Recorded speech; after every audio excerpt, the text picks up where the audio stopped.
They say a family dinner is a celebration of love, but no one tells you it is often a stage where the person doing the most work becomes the easiest target. My name is Olivia, and I am 38 years old. I stood in my kitchen on a Sunday afternoon staring at a mountain of unpeeled potatoes. The air was thick with the smell of roasting chicken. The heat from the oven pressed against my face. I was exhausted. I had been awake since 5 in the morning. I spent the early hours answering emails for my small consulting business. Then I transitioned seamlessly into a cook, a maid, and a referee for my 2 young children. I wiped my hands on my apron, feeling a familiar ache in my lower back. Thomas, my husband of 12 years, was supposed to help. He had promised to chop the vegetables and set the table long before my extended family arrived. Instead, he was sitting in the living room. The sound of a football game drifted into the kitchen, loud and unbothered. I walked to the doorway and looked at him. He was completely absorbed in the screen. He held a cold drink in his hand. "Thomas," I called out softly. "The potatoes still need peeling and the guests will be here in 20 minutes. He did not even turn his head. "I will get to it in a second," he replied, waving his hand dismissively. "Just let me finish watching this quarter." I swallowed the sharp reply that rose in my throat. I turned back to the kitchen and picked up the vegetable peeler. I began to peel the potatoes myself. The motion was repetitive and mindless. It gave me too much time to think. I thought about the late nights I spent building my business. I thought about the early mornings trying to keep this house from falling apart. I felt entirely invisible. The doorbell rang, cutting through my thoughts. I heard Thomas groan and shift on the couch. "I will get it," he yelled, as if he were doing me a massive favour. I heard the front door open, and the loud, familiar voices of my family flooded the hallway. My sister Chloe was the first to enter the kitchen. She looked impeccable as always. She wore a tailored silk blouse and perfectly pressed trousers. Her hair was styled and her makeup was flawless. She carried a bottle of expensive wine, holding it away from her body, as if afraid my kitchen might contaminate it. "Olivia, you look completely frazzled," Chloe said, setting the wine on the counter. "You really should take better care of yourself. It is just a simple family dinner." I forced a smile and wiped a strand of sweaty hair from my forehead. "It is good to see you too, Chloe," I replied softly. Right behind her was our cousin Kevin. Kevin was a man who believed his opinions were facts and his jokes were gifts to the world. He walked in, took a piece of carrot from the cutting board and chewed it loudly. "Smells like stress in here," Kevin announced, laughing at his own observation. "Still playing pretend with that little hobby of yours, Olivia." I stopped peeling the potato. I looked at Kevin, feeling a sudden tightness in my chest. "It is not a hobby, Kevin," I said, keeping my voice steady. "It is a business. I have clients and I am working hard on it." Kevin snorted and leaned against the refrigerator. "Right. A business," he repeated, his tone dripping with sarcasm. "Sure it is. Just let us know when you actually make enough money to hire a real chef for these dinners." Chloe laughed. It was a light tinkling sound that felt like sandpaper against my skin. "Oh, leave her alone, Kevin," Chloe said, though her eyes betrayed her amusement. "It is cute that she has a little project to keep her busy while Thomas brings home the real money." I looked toward the living room, hoping Thomas would walk in. I hoped he would say something, anything to defend me.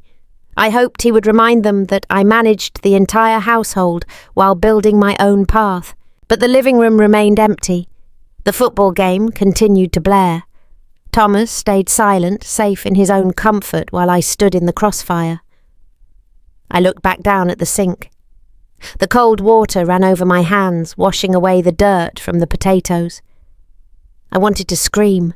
I wanted to drop the peeler, walk out the front door and never look back. I wanted to tell Chloe that her perfection was exhausting. I wanted to tell Kevin that his jokes were cruel and pathetic. But I did not.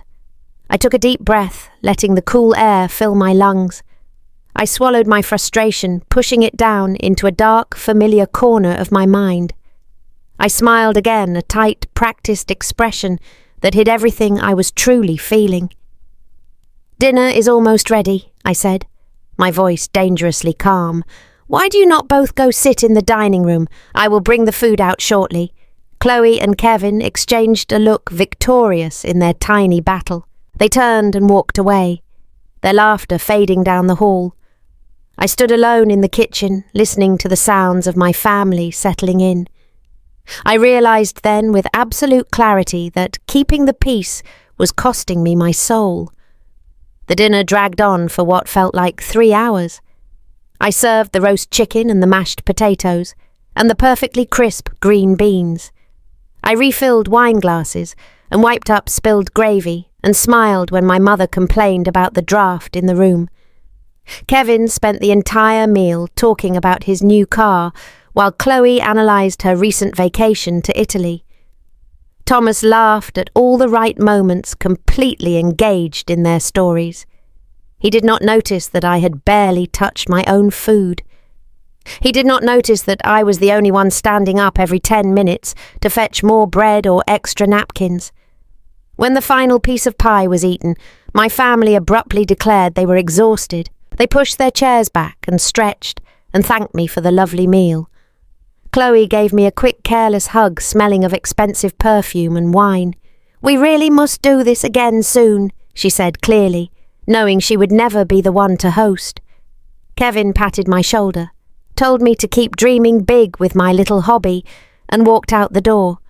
Thomas walked them to their cars standing in the driveway and chatting for another 20 minutes. I stood in the centre of the devastated dining room. Dirty plates were stacked high and stained napkins were crumpled on the floor. Half-empty glasses sat on every available surface. The silence of the house was sudden and heavy. I carried the first load of dishes into the kitchen and set them by the sink. I turned on the hot water, watching it run over the grease and the leftover food. My reflection in the dark window above the sink looked older and hollow. I leaned my hands against the wet counter. My shoulders slumped forward. The sheer exhaustion was no longer just physical. It was a deep, bone-chilling weariness that settled into my chest. I heard the front door close and Thomas walked into the kitchen. He stretched his arms high above his head and yawned loudly. "Wow, that was a great evening," he said, completely oblivious to the chaos around him. "They really loved the chicken, Olivia." I kept my eyes focused on the soapy water. I picked up a sponge and began scrubbing a pan. I waited for him to pick up a towel. I waited for him to offer to put the leftover food in the refrigerator. I waited for him to be my partner. Well, I am going to head upstairs and catch the end of the sports highlights, Thomas said, patting his stomach. "Do not stay up too late cleaning, honey. You look tired." He turned and walked out of the room. I listened to his heavy footsteps on the stairs and the click of the bedroom door closing. I stopped scrubbing the pan. I let the sponge sink to the bottom of the murky water.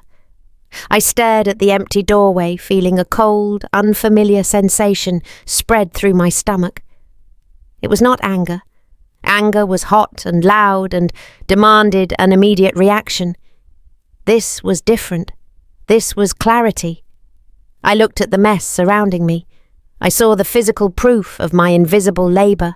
I had spent years running ahead of everyone, smoothing out the bumps in their roads and absorbing their stress so they could remain comfortable.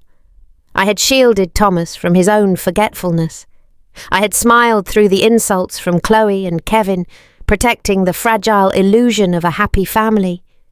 I had poured every ounce of my energy into making sure their lives functioned perfectly. And in return, I was a joke. I was a convenience. I took my hands out of the water and dried them on a towel. I walked out of the kitchen, leaving the dishes exactly where they were. I walked past the dining room, leaving the crumbs on the table. I walked down the hall and opened the door to my small home office. It was a cramped space squeezed between the laundry room and the garage, but it was mine. I sat down at my desk and turned on my computer.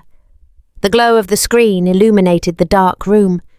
I opened my email and looked at the proposals I had been too tired to finish earlier. I had a massive, life-changing contract sitting in my drafts, waiting for my full attention. I leaned back in my chair and took a long, steady breath. The shift inside me was silent but absolute. I was done overcompensating. I was done packing the lunches and managing the calendars and saving them from their own laziness. I was done being the silent engine that powered their comfort. The system was going to break, and I was going to let it happen. I pulled my keyboard closer and began to type. Monday morning arrived with the shrill sound of the alarm clock. Usually I would be out of bed before the second beep. Usually I would rush down the hall, turn on the kitchen lights and start making 2 different types of sandwiches. I would write little notes and tuck them into lunch boxes. I would lay out the school uniforms and make a fresh pot of coffee just the way Thomas liked it. Today I reached over and silenced the alarm. I pulled the heavy quilt back over my shoulders. I lay there listening to the quiet breathing of the house. I waited for 10 minutes. I waited for Thomas to realize the alarm had gone off. He did not stir. He simply rolled over, pulling the sheets with him. I slipped out of bed quietly. I did not gather the laundry from the floor. I did not open the blinds to let the morning sun in. I walked down the hall and into the kitchen. The sink was still full of dirty dishes exactly where I had left them the night before. A cold, hardened film of gravy coated the top plate. I ignored the mess. I made a single cup of coffee just for myself. I carried the warm mug back to my small office. I closed the door behind me and locked it. The click of the lock sounded incredibly loud in the quiet house. It felt like a declaration. I sat down at my desk and woke up my computer. The glow of the screen felt like a lifeline. I opened the file containing the massive consulting contract. This was a deal with a mid-size logistics firm. They needed a complete overhaul of their internal operations. It was the kind of contract that could legitimize my entire business. It was the kind of money that could buy real freedom. I started reviewing the data line by line. I adjusted the timelines and refined my project phases. I focused on the numbers, letting the logic of the work wash over me. At 7:30, the house finally woke up. I heard the heavy, panicked footsteps of Thomas hitting the hallway floor. Olivia, he yelled, his voice thick with sleep. Why did the alarm not go off? What time is it? I did not answer. I took a sip of my coffee and continued typing. I added a new clause to the payment schedule. A few minutes later, the chaotic sounds of my children joined the morning noise. 8-year-old Emma and 10-year-old Noah were running up and down the stairs. "Mom, I cannot find my math book," Noah shouted from somewhere near the front door. "Mom!" Emma cried out, her voice pitching higher. "Where is my blue sweater?" Normally, I would drop everything. I would rush out, find the math book under the couch and pull the blue sweater from the dryer. I would soothe their panic and send them out the door with a warm hug. Today, I stayed in my chair. I pressed my lips together, feeling a sudden, sharp spike of guilt. It was hard to listen to them struggle. It went against every instinct I had built over the past decade. But I reminded myself that they were perfectly capable of finding their own things. I reminded myself that Thomas was perfectly capable of helping them. I heard Thomas rummaging through the kitchen. "Olivia," he yelled again, his voice closer now. "Where are the lunches? We are going to be late. Are you in the bathroom?" He rattled the handle of my office door. The locked knob held firm. "Olivia," he called out, knocking loudly.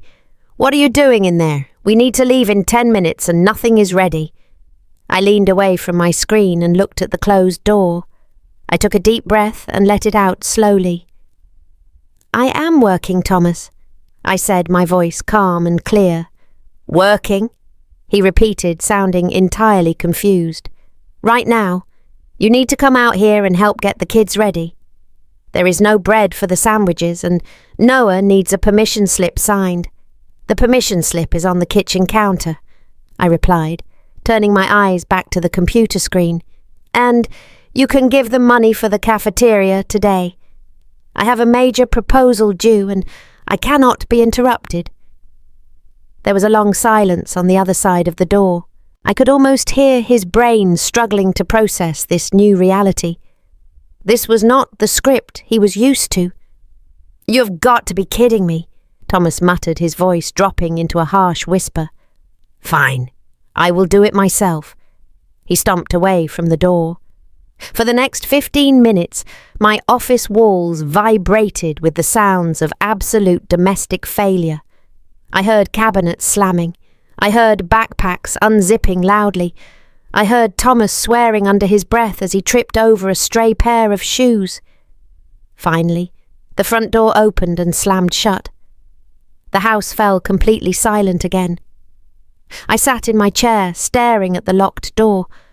My hands were shaking just a little bit. I had never done anything like this before. I had never chosen myself over the immediate demands of my family. The quiet house felt strange and unfamiliar, but as I turned back to my monitor, the shaking stopped. I looked at the contract on the screen. I saw the value I was about to bring to this company. I saw the worth of my own mind. I placed my hands back on the keyboard. I began to type again, faster this time, leaving the mess of the morning far behind me. I spent the entire day in my office. The quiet of the house was a rare and beautiful thing. I finished drafting the proposal for the mid-sized logistics firm. I double-checked every single number, ensuring my projected cost savings were completely accurate. I sent the email to the client, feeling a massive surge of professional pride. I was good at this. I was smart and capable and valuable. I let that feeling wash over me, pushing away the lingering shadows of Sunday evening. I did not step out to clean the kitchen. I did not run the dishwasher or wipe down the sticky counters.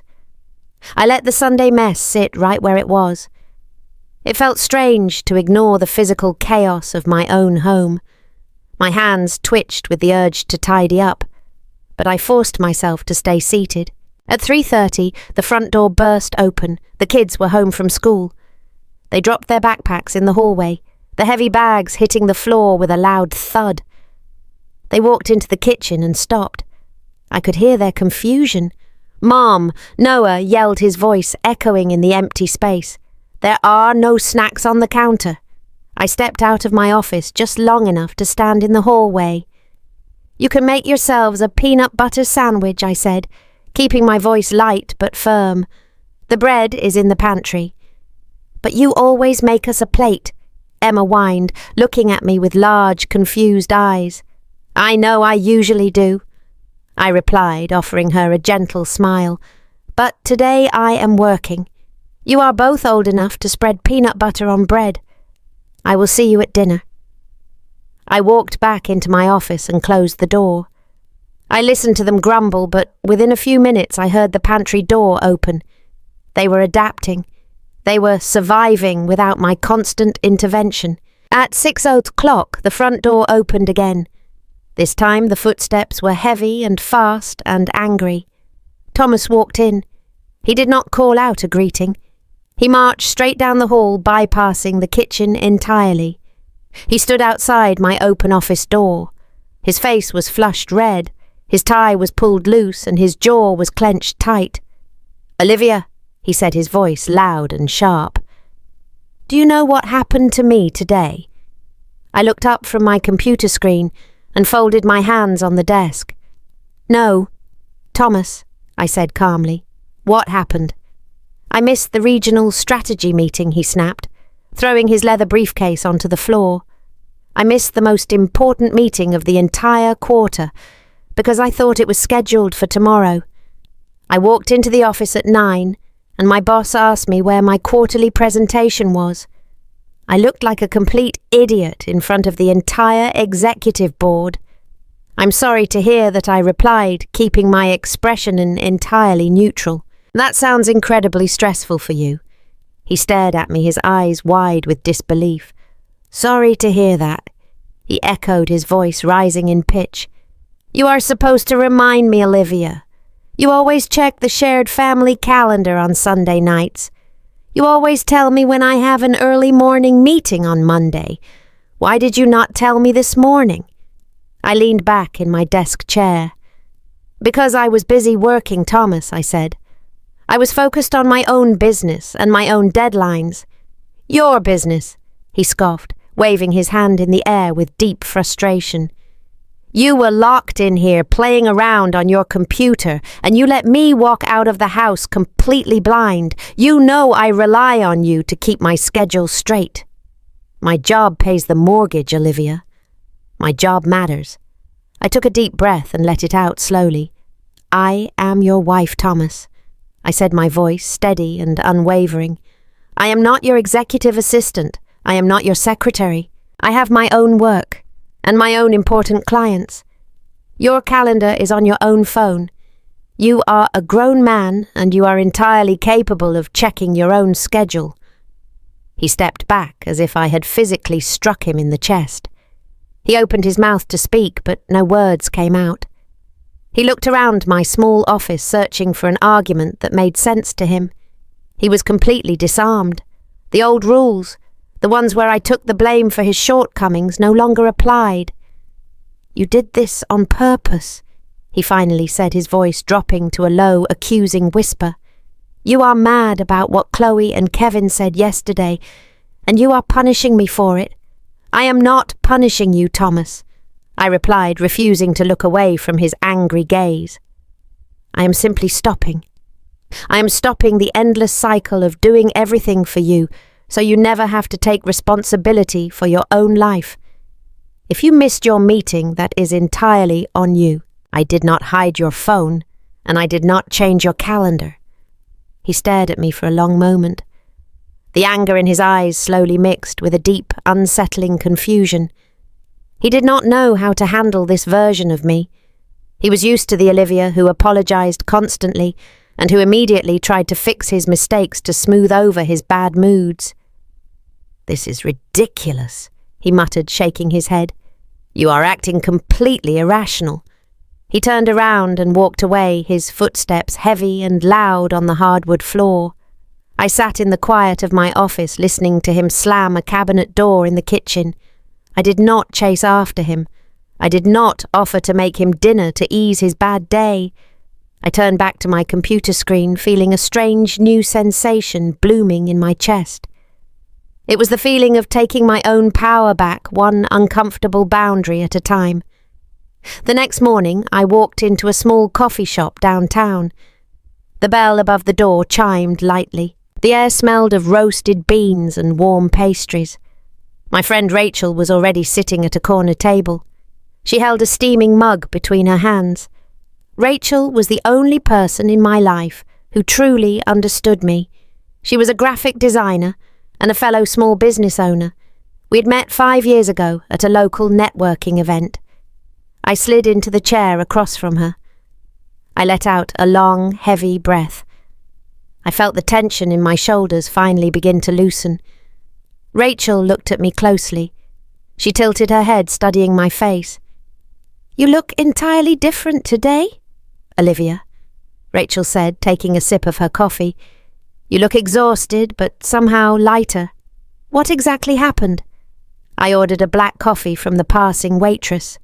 I waited until she walked away before I spoke. I stopped doing it, Rachel, I said softly. I stopped doing everything for everyone. I did not make the lunches yesterday.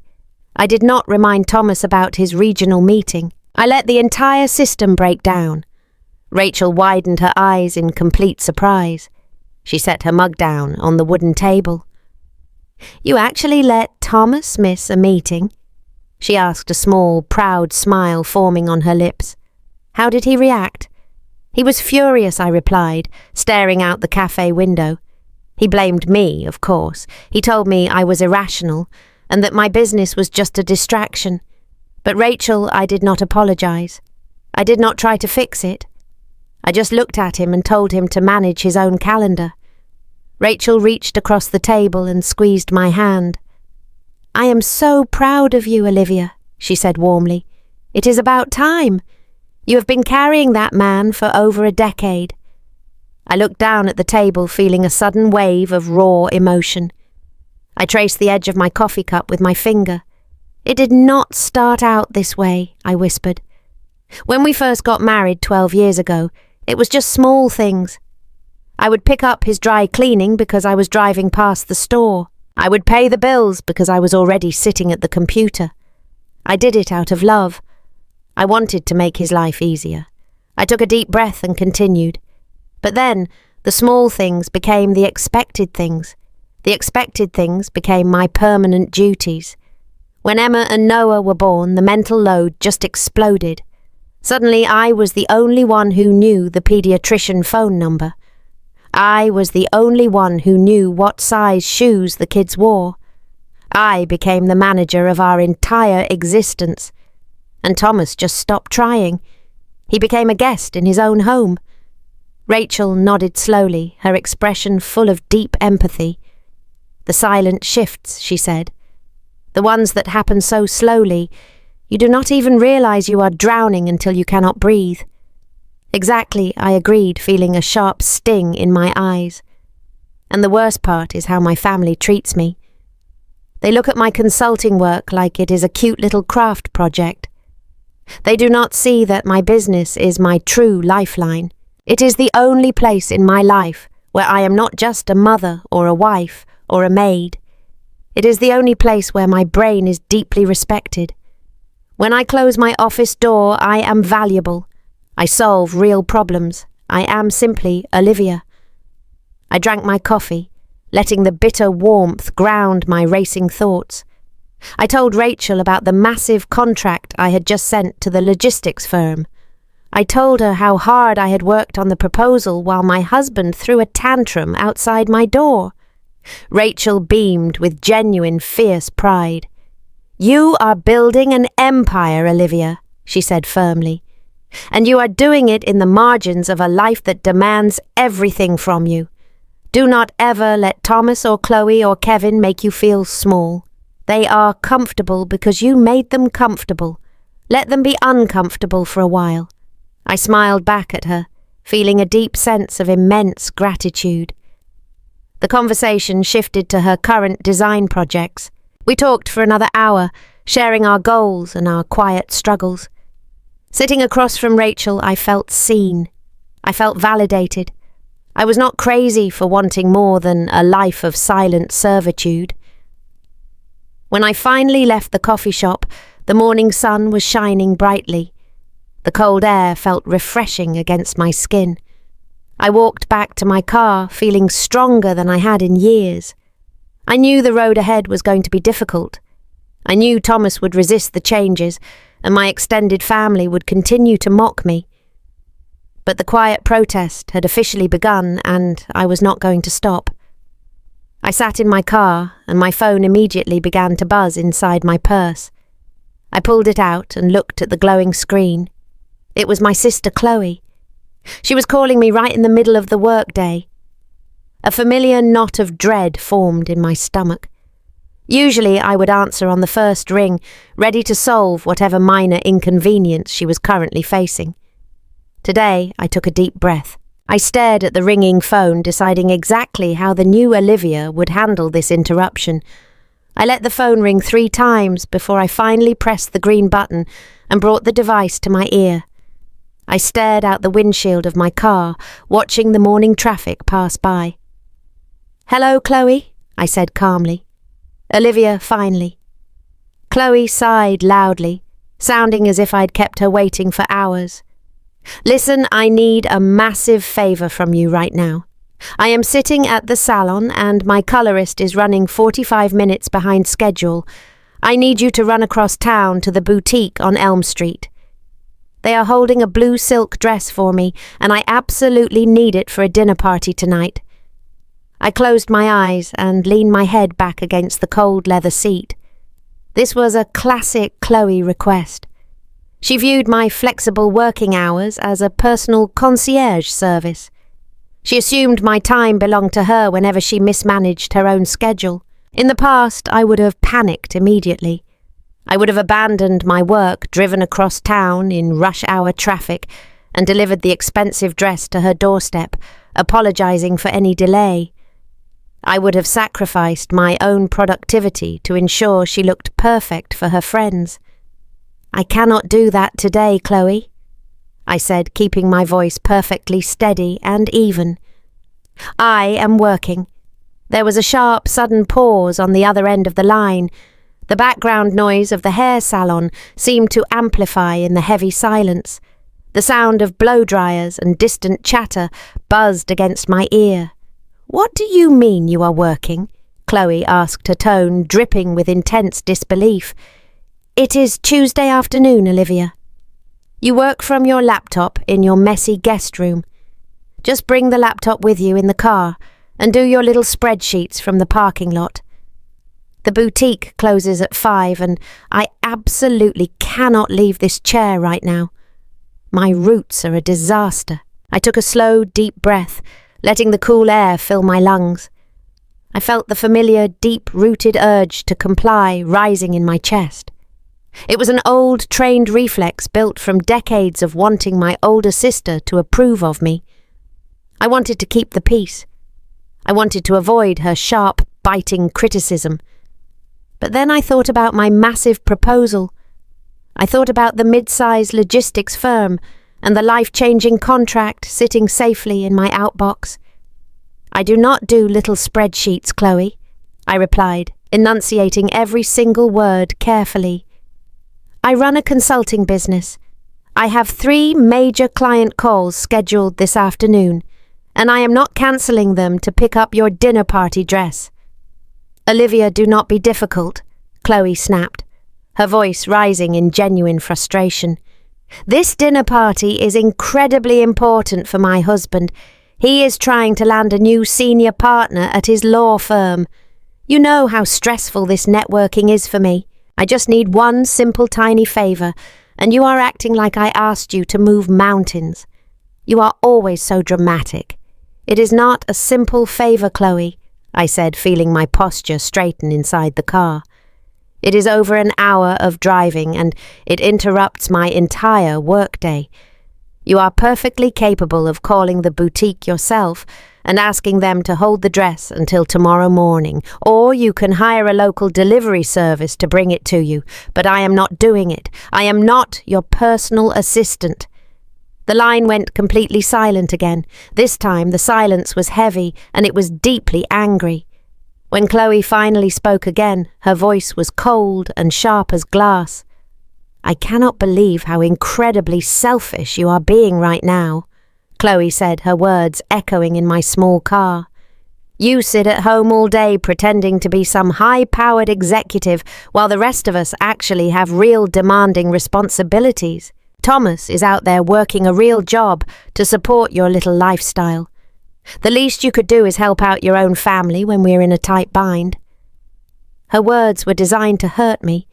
They were carefully aimed to hit my deepest, most vulnerable insecurities. Yesterday, those exact words would have worked perfectly. Yesterday, I would have crumbled under the heavy weight of her judgment and driven straight to Elm Street with tears in my eyes. Today, her words just sounded incredibly hollow. They sounded like the desperate, flailing tactics of someone who was suddenly losing control of a very convenient, silent resource. "I am not selfish, Chloe," I said, my voice dropping to a calm, quiet volume. "I am simply unavailable. My time is just as valuable as yours, even if you refuse to see it. If you want to believe my work is a joke, that is your choice. But I will no longer subsidize your chaotic schedule at the expense of my own success." "Excuse me," Chloe gasped, sounding genuinely shocked by my firm response.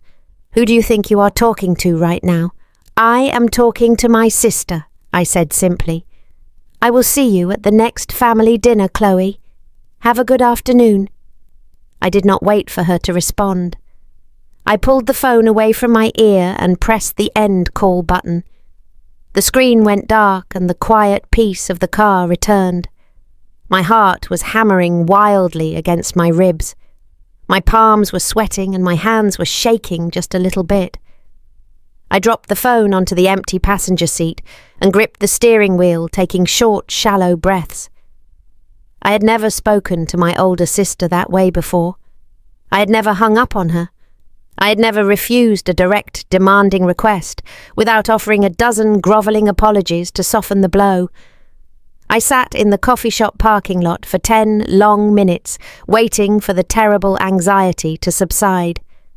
I fully expected a massive wave of crushing guilt to hit me. I expected to feel like a terrible sister, but as my racing heartbeat slowly calmed down, the guilt never arrived. Instead, a strange, thrilling surge of pure adrenaline washed over me. I started the car engine and pulled out of the parking lot, merging into the afternoon traffic. I drove back to my house, feeling a profound, beautiful sense of clarity. The boundaries were finally being drawn. The invisible, suffocating lines that governed my entirely unbalanced family dynamic were being redrawn in permanent ink. I walked through my front door and headed straight down the hallway for my office. I ignored the overflowing laundry basket sitting by the stairs. I ignored the sticky juice spill drying on the kitchen floor. I walked into my small workspace and closed the door firmly behind me. I sat down at my desk and opened my laptop. I had 3 client calls to prepare for, and I was going to be brilliant and focused on every single one of them. The quiet protest was expanding. It was no longer just about forgotten lunches or missed morning meetings. I was reclaiming my dignity, one uncomfortable conversation at a time. And for the first time in a decade, I felt completely awake. By Thursday evening, the house had descended into complete and utter disarray. The quiet protest had become a loud visual reality. Mountains of unwashed laundry spilled out of the hampers and drifted into the hallways. The kitchen sink was a terrifying tower of crusted plates and stained coffee mugs. A sticky puddle of spilled apple juice had dried into a dark stain on the kitchen floor. The refrigerator was entirely empty, except for a wilted bag of spinach and half a bottle of ketchup. Normally, I would have spent my entire Wednesday evening scrubbing floors and folding shirts and grocery shopping. Instead, I had spent Wednesday evening finalising the presentation materials for my new clients. I ordered myself a small pizza, ate it at my desk, and went to bed early. The family was slowly realising that the safety net was gone. The first real consequence landed on Thursday morning. The phone rang at 9:30 while I was deep into a spreadsheet. The caller ID showed the local middle school. I picked up the receiver, pressing it to my ear. "Hello?" I said calmly. "Mom." Noah whispered, his voice trembling with pure panic. "I am in the school office. I forgot my science project. It is sitting on the kitchen counter and my presentation is in 20 minutes. You have to bring it right now." I closed my eyes. The old Olivia would have grabbed the project, jumped in the car and broken the speed limit to save him from a bad grade. I would have handed it to him in the office out of breath and apologising to the school secretary. But I knew if I saved him today, he would never learn to check his own backpack. "I'm so sorry, Noah," I said, keeping my voice gentle but firm. "I cannot leave the house right now. I have a major client meeting starting in 5 minutes. But Mom," he cried, his voice pitching higher, "I will fail the project. Mr. Davis is going to give me a 0. Please, it takes 10 minutes to drive here." "You will have to explain to Mr. Davis that you forgot it at home," I replied, fighting the tight knot in my own throat. "You will have to ask him if you can present tomorrow for a lower grade. I know it is scary, honey, but I cannot bring it to you." There was a long silence followed by a quiet sniffle. "Fine," Noah muttered, sounding incredibly betrayed. He hung up the phone. I sat at my desk, feeling a heavy wave of maternal guilt wash over me. It was excruciating to let him fail. It went against every biological instinct in my body. but I took a deep breath and reminded myself that rescuing them from their own irresponsibility was exactly how I ended up feeling like a maid in my own home. The consequences continued to pile up. When Emma came home from school, she shrieked loudly from the laundry room. "Mum," she yelled, stomping down the hallway, "where is my clean soccer uniform? Practice is in 1 hour and my jersey is covered in mud." I stepped out of my office and leaned against the doorframe. "The dirty laundry basket is exactly where you left it on Tuesday," I said calmly. "But you always wash it on Wednesdays," Emma whined, crossing her arms over her chest. "What am I supposed to wear?" "You will have to wear your gym shirt and your old shorts," I replied, offering a sympathetic smile. "And tonight I can show you exactly how to use the washing machine so it does not happen again." Emma stared at me completely horrified by the suggestion that she might do her own laundry. She stomped back down the hallway, slamming her bedroom door loudly. At 6:00, the front door opened and Thomas walked in. The atmosphere in the house immediately dropped. He walked into the kitchen, his heavy shoes sticking slightly to the spilled juice on the floor.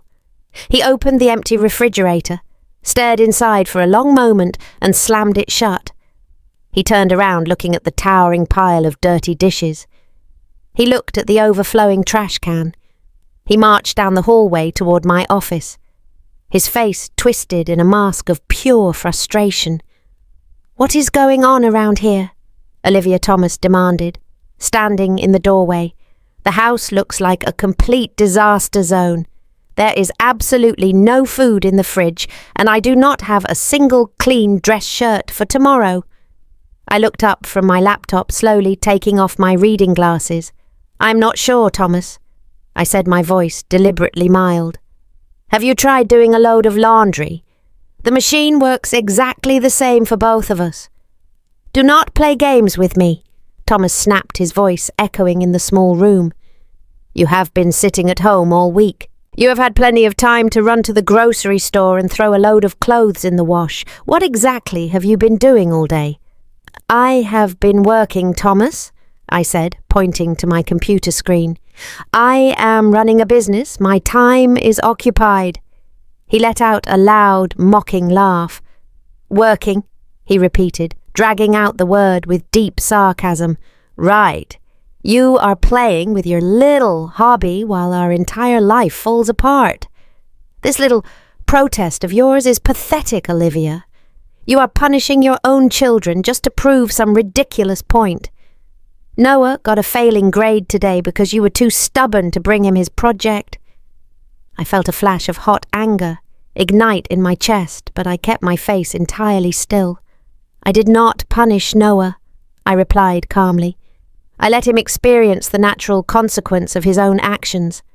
And I am not punishing you, Thomas. I am simply refusing to be the only functioning adult in this house." "This is not a business," he yelled, throwing his hands up in the air. "It is an excuse. You are using this fake consulting thing as an excuse to ignore your real responsibilities. I am the one who brings home the paycheck. I am the one who pays for this house. You need to stop this nonsense right now. Go to the store, buy some groceries, and clean up this mess." I looked at my husband of 12 years. I saw the deep entitlement etched into the lines of his face. He truly believed that my time belonged to him. He truly believed that my worth was tied entirely to how clean his shirts were. I slowly closed my laptop. The soft click of the screen shutting sounded incredibly loud in the tense silence. "No," I said softly, looking directly into his angry eyes.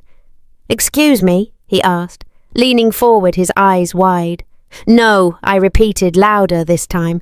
"I am not going to the store. I am not doing your laundry. If you want a clean shirt, Thomas, you know where the soap is. If you want dinner, you know how to order takeout. I am done managing your life." He stared at me, his face turning pale with pure shock. He had expected me to fold. He had expected his loud anger to scare me back into silent submission. When it did not work, he had absolutely no idea what to do next. He turned around, completely speechless, and walked away. I listened to him dial the local pizza place, his voice tight and furious. When the food arrived 30 minutes later, nobody called me to the dining room. I heard Thomas and the kids eating in sullen silence. I did not feel sad. I did not feel left out. I felt a profound sense of relief washing over my tired bones. I realized then that Thomas was not just angry about the chores. He was terrified. He was terrified that if I stopped doing the invisible work, he would be forced to see how little he actually contributed to our family. I opened my laptop again, letting the screen glow brightly in the dark room. I had an empire to build, and my life was finally moving forward. Friday morning arrived, bringing a thick, heavy tension that hung in the air of the house. The kitchen counter was entirely covered with empty pizza boxes from the night before. The sink smelled faintly of sour milk and old grease. I sat at my desk, ignoring the sounds of my family moving sluggishly through the hallways. I was waiting for an email. I had refreshed my inbox 12 times in the last hour. At 10:15, my computer chimed softly. A new message appeared at the very top of my screen. It was from the chief executive officer of the mid-size logistics firm. My heart hammered wildly against my ribs. I moved the mouse and clicked the bold text. I held my breath, reading the short, formal sentences. They loved the proposal. They were deeply impressed by my operational strategy. Attached to the bottom of the email was a massive binding contract. I opened the document and scrolled straight to the compensation clause. I read the number, blinked my eyes, and read it again. It was a staggering amount of money. It was more money than Thomas made in 2 entire years. It was enough money to pay off our mortgage fund, the college accounts, and secure absolute unshakable independence. I printed the last page of the long document. The printer hummed and spit out the warm paper. I picked up my favourite black pen. My hand was completely steady as I signed my full name on the dotted line. I scanned the document and sent it back to the client. I leaned back in my chair, staring at the ceiling. A profound, overwhelming wave of emotion crashed over me. I wanted to scream with pure joy. I wanted to run out of my office and tell the entire world. I wanted to show my family that my quiet, invisible labour had finally paid off. But I did not move. I stayed perfectly still, letting the silence of the room anchor me to reality. I knew exactly what would happen if I told Thomas right now. He would look at the number, and his anger would instantly vanish. He would suddenly act proud. He would try to claim a piece of my victory, acting as if his financial pressure was the only reason I succeeded. He would forget all the cruel, belittling things he had screamed at me just last night, and Chloe would suddenly treat me like a peer, only because my bank account finally matched her expectations. I did not want their conditional respect. I did not want love that was purchased with a signed contract. So I decided to keep my mouth entirely shut. I stood up from my desk and walked out of my office. I needed a fresh cup of coffee. I navigated down the hallway, stepping over a discarded pair of dirty socks. I walked into the kitchen just as Thomas was aggressively pouring tap water into a travel mug. He was wearing a dark blue suit, but his shirt was visibly wrinkled across the chest. He looked tired and intensely irritable. "There is no clean coffee mug," Thomas muttered, glaring at the overflowing sink, "and there are no clean spoons to stir the sugar. This is absolutely ridiculous, Olivia. We are living like completely uncivilized people." I walked past him, opened a cabinet, and pulled out a small paper cup left over from a birthday party. I poured my coffee straight from the glass pot. I took a slow sip, feeling the hot liquid warm my throat. "You could wash a mug, Thomas," I said softly. "It takes 30 seconds with hot water and a drop of soap." He slammed his hand down on the sticky counter. "I do not have time to wash dishes in the morning," he snapped loudly. "I have a demanding career. I have responsibilities that actually matter to this family. You are being completely petty. You are tearing this family apart because you want to pretend you are some important businesswoman." I looked at him standing there in his wrinkled shirt, surrounded by the mess he refused to clean. I thought about the multi-million-dollar contract sitting on my desk just 30 feet away. I thought about the sheer, undeniable proof of my value safely locked inside my computer. "I am not pretending, Thomas," I said, my voice barely above a whisper, whatever he scoffed, grabbing his travel mug and turning toward the door. "Just let me know when you decide to join reality again and start acting like a wife." He walked out of the house, slamming the front door behind him. The walls rattled slightly from the force of his anger. I stood in the kitchen, completely alone, drinking from a paper cup.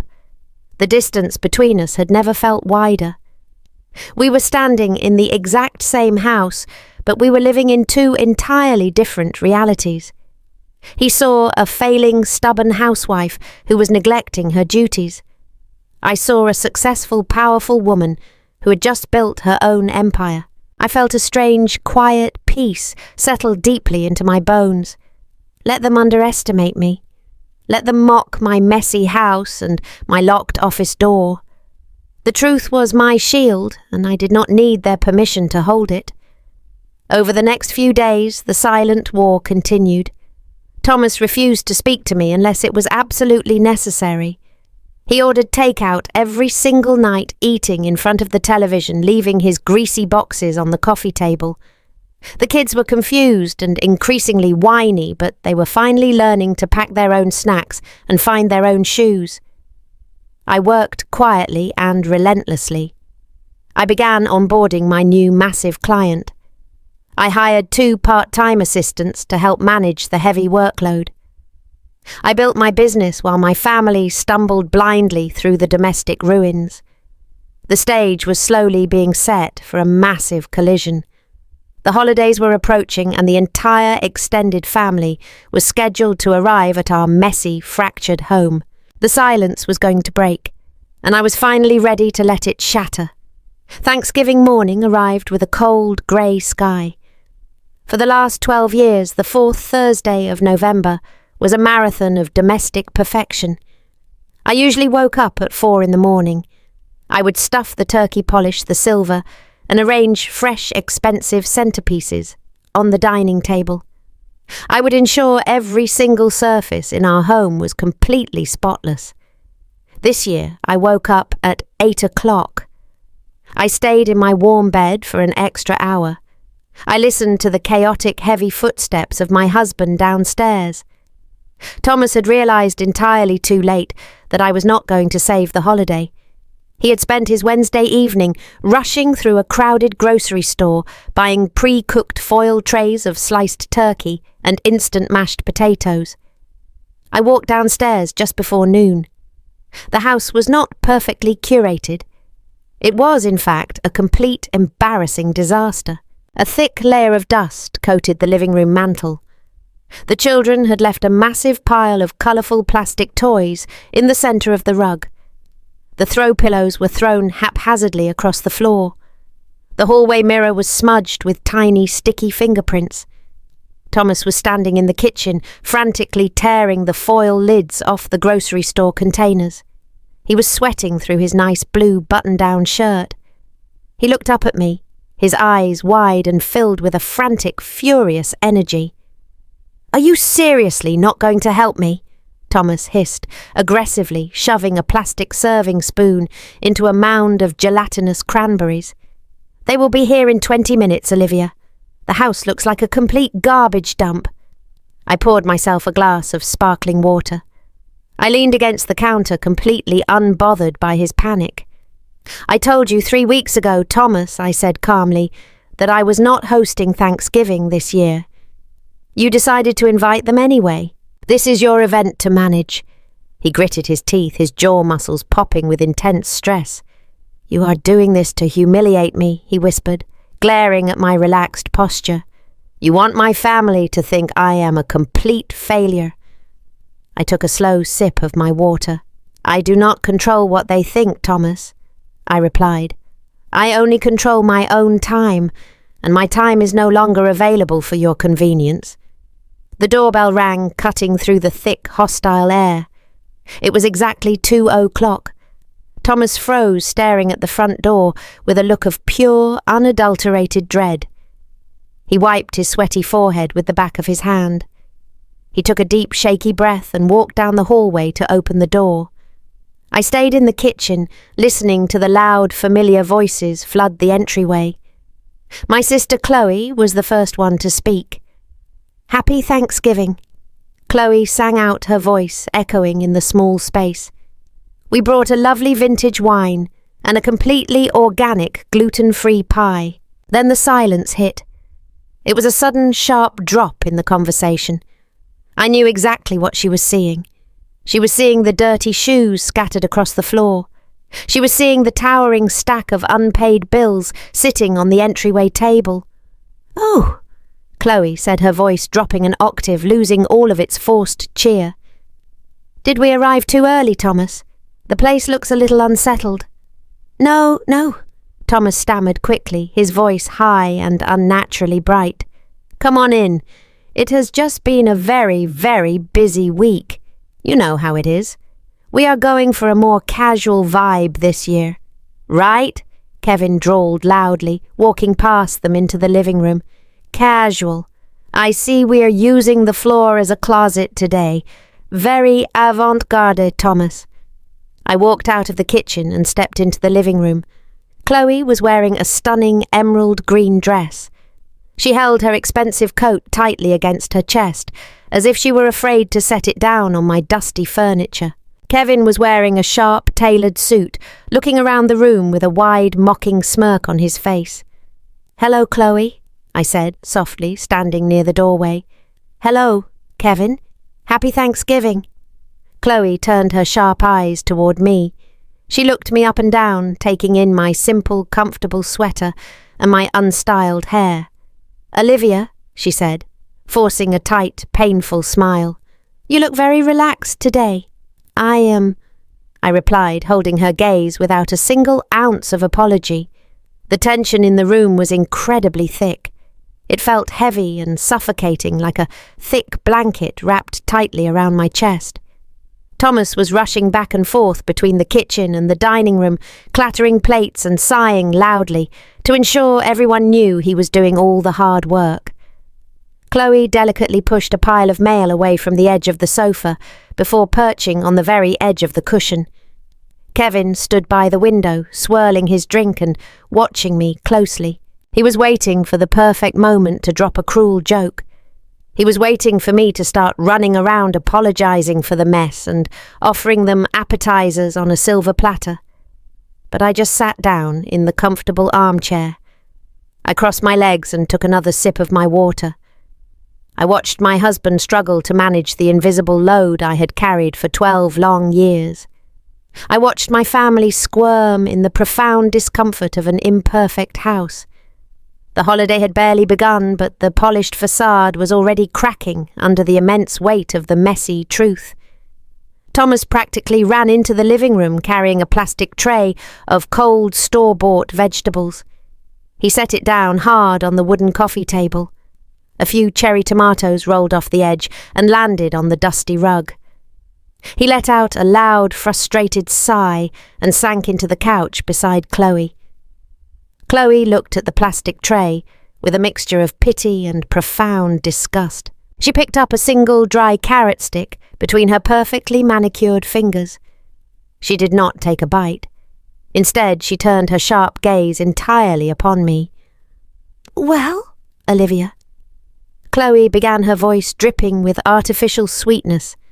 "I suppose this is what happens when you get completely absorbed in your little home projects.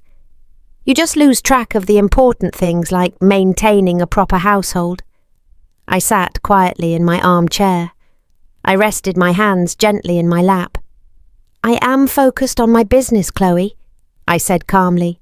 "My priorities have shifted." Kevin let out a loud, barking laugh. He walked over to the coffee table and grabbed a handful of celery. a business he repeated loudly, spraying small crumbs onto the rug. "Come on, Olivia. We all know what is really going on here.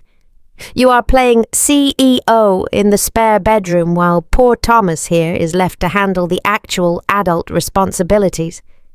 Just look at this place. It looks like a fraternity house after a long weekend." He gestured wildly around the messy living room. He pointed to the scattered toys and the overflowing trash can visible in the kitchen. I shifted my gaze toward my husband. Thomas was sitting right next to Chloe. He was staring down at his tightly folded hands. He was a grown man listening to his family completely humiliate his wife. For 12 years I had defended him. I had covered up his mistakes and praised his minimal efforts to make sure my family respected him. "Thomas," I said quietly, letting the silence hang in the air for a long moment. "Do you agree with them? Do you think I am just playing around?" The room went completely still. Kevin stopped chewing. Chloe leaned forward, her eyes bright with eager anticipation. They all waited for Thomas to put me back in my place. They waited for him to restore the old, comfortable hierarchy where I was the quiet servant and he was the respected provider. Thomas shifted uncomfortably on the couch. He refused to look me in the eye. He looked at the floor and then he looked at Kevin. Well, he muttered, his voice weak and defensive. "It has been a very difficult week, Olivia. I have been working incredibly hard at the office and I come home to absolute chaos. You have to admit things have completely fallen apart since you started locking yourself in that room." The betrayal was not loud. It was a quiet, cowardly surrender. He threw me directly to the wolves to save his own fragile ego. He allowed them to mock my intelligence and my ambition just to excuse his own refusal to pick up a broom. Chloe sighed loudly, leaning back against the couch cushions. "See, Olivia?" Chloe said, speaking to me as if I were a stubborn, naive child. "Even Thomas sees it. You are neglecting your actual duties. It is wonderful to have a hobby, truly it is. But when your little consulting game starts tearing your family apart, you have to realize it is time to stop. You are being incredibly selfish." She looked around the dusty room again, wrinkling her nose. "I mean, look at this," Chloe continued, her tone growing sharper. "This is deeply embarrassing. You are setting a terrible example for your children. What kind of mother lets her house look like this on Thanksgiving?" Kevin nodded vigorously, chiming in with his usual cruel enthusiasm. "Exactly," Kevin agreed. "You are lucky Thomas is such a patient guy. Most men would not put up with a wife who refuses to do the bare minimum while playing pretend on a computer. You need a reality check, Olivia." I sat perfectly still, absorbing their words. A few weeks ago, this conversation would have completely destroyed me. I would have burst into tears and rushed to the kitchen to start washing dishes, desperately trying to earn back their approval. I would have apologized to Thomas for making him look bad in front of his family. But today, their insults felt incredibly small. They sounded like frightened people desperately trying to protect a system that only benefited them. They needed me to be weak so they could feel strong. I looked at Thomas, who was still staring at the floor, too cowardly to face the damage he was allowing. I looked at Chloe, who measured my entire worth by the cleanliness of my baseboards. I looked at Kevin, who found joy in tearing down a woman because he had never built anything meaningful himself. I did not yell. I did not cry. I just let their ugly words hang in the stale air of the messy living room. The appetizer tray sat untouched between us. The tension was no longer just uncomfortable. It was a physical, living thing suffocating the last remnants of our broken family dynamic. "Are we ready for dinner?" Thomas suddenly asked, his voice cracking, slightly desperate to change the terrible subject. Nobody answered him. The silence stretched on, heavy and profound, waiting for the inevitable breaking point. "Are we ready for dinner?" Thomas asked again, his voice tight and desperate. No one moved. The silence in the room was absolute and heavy. Suddenly, Thomas snapped. He stood up from the couch, his face turning a deep, angry shade of red. He threw his hands into the air, pacing across the dusty rug. "I cannot do this anymore," Thomas yelled, his voice echoing off the walls. "I cannot sit here and pretend everything is fine. It has not just been a bad week, Chloe. It has been 3 weeks of absolute living hell." He turned to face me, his eyes wide and frantic. "You completely abandoned me, Olivia," he said, his voice shaking with pure rage. "You pulled the rug right out from under this entire family. I am drowning at work, and you do not even care." I sat quietly watching him unravel. "I missed the most important meeting of my career because of you," Thomas continued, pointing a trembling finger at me. "I look like a complete fool to my boss. Noah is failing science because you refused to drive 10 minutes to bring him his project. You are intentionally destroying our lives just to make some kind of sick, twisted point." Chloe gasped loudly, placing a manicured hand over her chest. "Oh my goodness, Thomas," Chloe said, her voice dripping with fake sympathy. "I had no idea it was this bad. Olivia, how could you be so incredibly cruel?" Kevin stood up, crossing his arms over his chest. "Yeah, this goes way beyond being lazy," Kevin added, shaking his head. "This is just malicious. You are supposed to be his partner, Olivia. You are supposed to support him." "Support him," Chloe echoed, nodding vigorously. "Marriage is about sacrifice, Olivia. It is about putting your family first. But you are so obsessed with this little consulting fantasy of yours that you are letting your real life fall apart. You are abandoning your vows." Thomas stopped pacing. He stood in the centre of the room looking down at me. He looked genuinely exhausted, but his exhaustion was entirely selfish. "I work 50 hours a week, Olivia," Thomas said, his voice dropping to a harsh, bitter whisper. "I pay the mortgage on this house. I pay for the cars and the groceries and the clothes on your back. When I come home, I deserve peace. I deserve a clean house and a hot meal. Instead, I come home to a wife who locks herself in a room and refuses to even speak to me." He wiped his hand roughly across his face. "I feel completely alone in this marriage," Thomas confessed, looking to Chloe and Kevin for validation. "I am carrying the entire weight of this family on my own shoulders." I listened to him speak, feeling a strange, detached calm. He actually believed his own words. He truly believed that paying the bills was the only heavy lifting required to keep a family running. He completely erased 12 years of my constant, invisible labour. He felt abandoned after 3 weeks, but he had left me completely alone for over a decade. Chloe stood up, walking over to Thomas.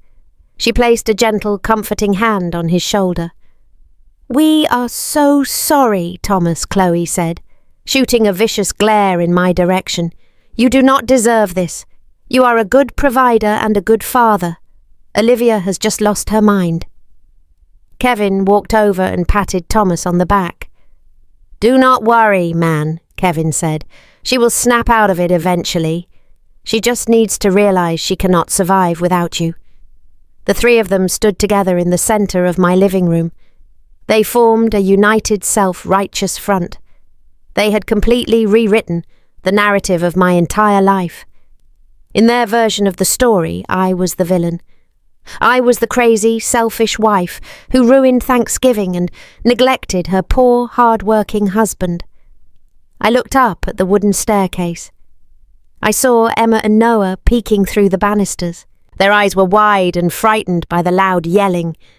They quickly scrambled back upstairs, closing their bedroom door softly.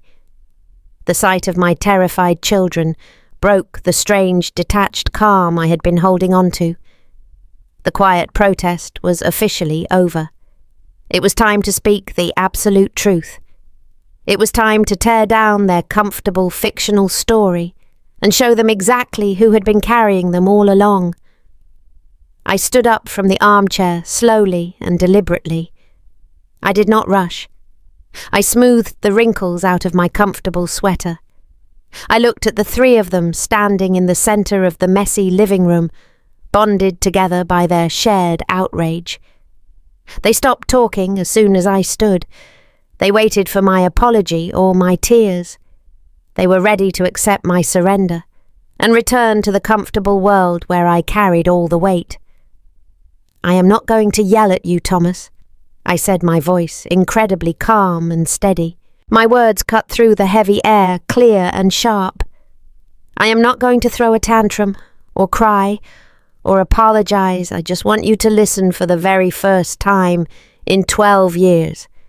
Thomas narrowed his eyes, but he stayed quiet. Chloe lowered her comforting hand from his shoulder. "You said you feel completely alone, Thomas," I continued, taking a slow, measured step toward him. "You said you are carrying the entire weight of this family on your own shoulders. You have lived in this uncomfortable reality for exactly 3 weeks. 3 weeks, Thomas.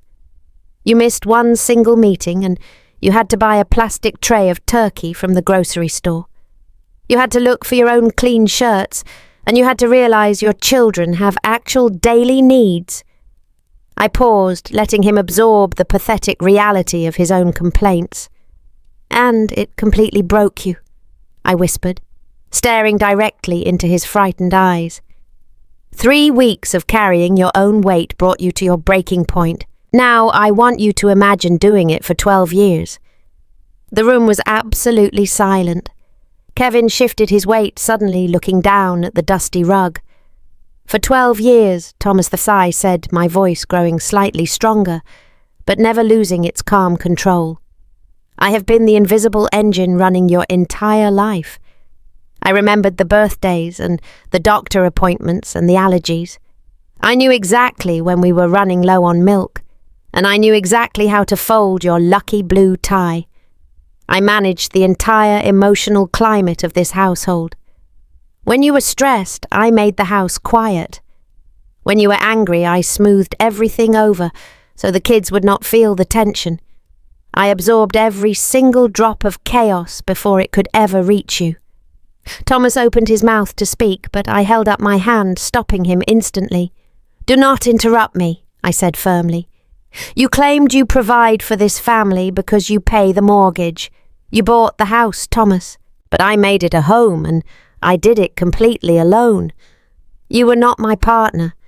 You were just another person I had to manage. You became a guest in your own life. And the most heartbreaking part is that you did not even notice I was slowly drowning. You saw me exhausted, falling asleep at the kitchen table, holding a cold cup of coffee, and you just walked past me to watch the television. I took a deep, shaky breath, feeling the heavy, suffocating weight of a decade slowly lifting off my chest. I turned my head and looked at my sister. Chloe took a small step backward, her eyes wide with sudden apprehension. "And you, Chloe?" I said, my tone turning incredibly cold. "You love to talk about family and sacrifice. You love to look down your nose at me and call my business a little hobby. But the truth is you needed me to be less than you. You needed me to be the frazzled, messy sister so you could feel perfect and successful. You used my kindness as a convenience. You demanded my time whenever your own polished life hit a tiny bump." Chloe opened her mouth, her face flushing a deep red. "Olivia, that is not fair," Chloe stammered, losing all of her previous arrogant confidence. "It is the absolute truth, Chloe," I replied, cutting her off instantly. "You never respected me. You just expected me to serve you because that was the role you assigned me in your head." I turned my gaze toward my cousin. Kevin immediately crossed his arms, trying to look tough, but his face was pale and his mocking smirk was entirely gone. "Kevin," I said, shaking my head slowly, "you mock my work because you are terrified of your own mediocrity. You make cruel jokes because it is the only way you know how to get attention in a room. You are a bully, Kevin, and you are entirely pathetic." I looked back at Thomas. He was staring at me as if he was seeing a completely different woman standing in his living room. The anger was completely gone from his face, replaced by a profound, terrifying shock. He was finally hearing the quiet agony I had swallowed for years. "I loved you, Thomas," I said, feeling a single tear escape my eye and roll down my cheek. "I loved you so much that I quietly erased myself just to make your life easier. But I realized something very important while I was washing your dirty dishes last Sunday. I realized that keeping the peace was destroying my soul. I realized that you only love the convenience of me. You do not love the actual woman standing in front of you." Thomas swallowed hard, his throat bobbing visibly. "Olivia, please," he whispered, his voice cracking the defensiveness finally shattering. "I am not punishing you, Thomas," I said, my voice dropping back to a soft, even tone. "I am just giving you back your own responsibilities. I am taking my energy and I am putting it into something that actually values my mind and respects my time. I am done being the punchline to your jokes, and I am done being the maid to this family." I stood there breathing deeply. The raw, vulnerable truth was finally out in the open. It hung in the dusty, messy air of the living room, undeniable and absolute. I did not feel crazy anymore. I felt deeply grounded and entirely powerful. The invisible burden was gone, and I refused to ever pick it up again. The living room remained completely silent. Thomas was staring at me, his mouth slightly open, unable to form a single word. Chloe looked down at her expensive green dress, suddenly unable to meet my gaze. Kevin shifted uncomfortably on his feet, desperately wishing he was anywhere else. I took a deep breath and let it out slowly. "You all spent this entire afternoon mocking my work," I said, breaking the heavy silence. "You called it a little hobby, Chloe. You told me to stop playing pretend Kevin. You screamed at me, Thomas, claiming you were the only one providing for this family." I turned away from them and walked over to the small console table near the hallway. I picked up my plain leather tote bag. I reached inside and pulled out a thick, neatly folded stack of paper. It was the printed contract, the exact one I had signed on Friday morning. "I want to clear up a few misconceptions," I said, walking back toward the center of the room. "For the past 3 years, while I was washing your clothes and cooking your meals, I was also building a consulting firm. I built it late at night when everyone else was sleeping. I built it in the messy margins of my days, stealing an hour here and an hour there." I held up the stack of papers, letting the stark white pages catch the dim living room light. "This morning you asked me what I was doing while the house fell apart, Thomas," I said softly. "I was securing this. On Friday morning, I signed a massive exclusive contract with a major national logistics company. They hired me to restructure their entire internal operation."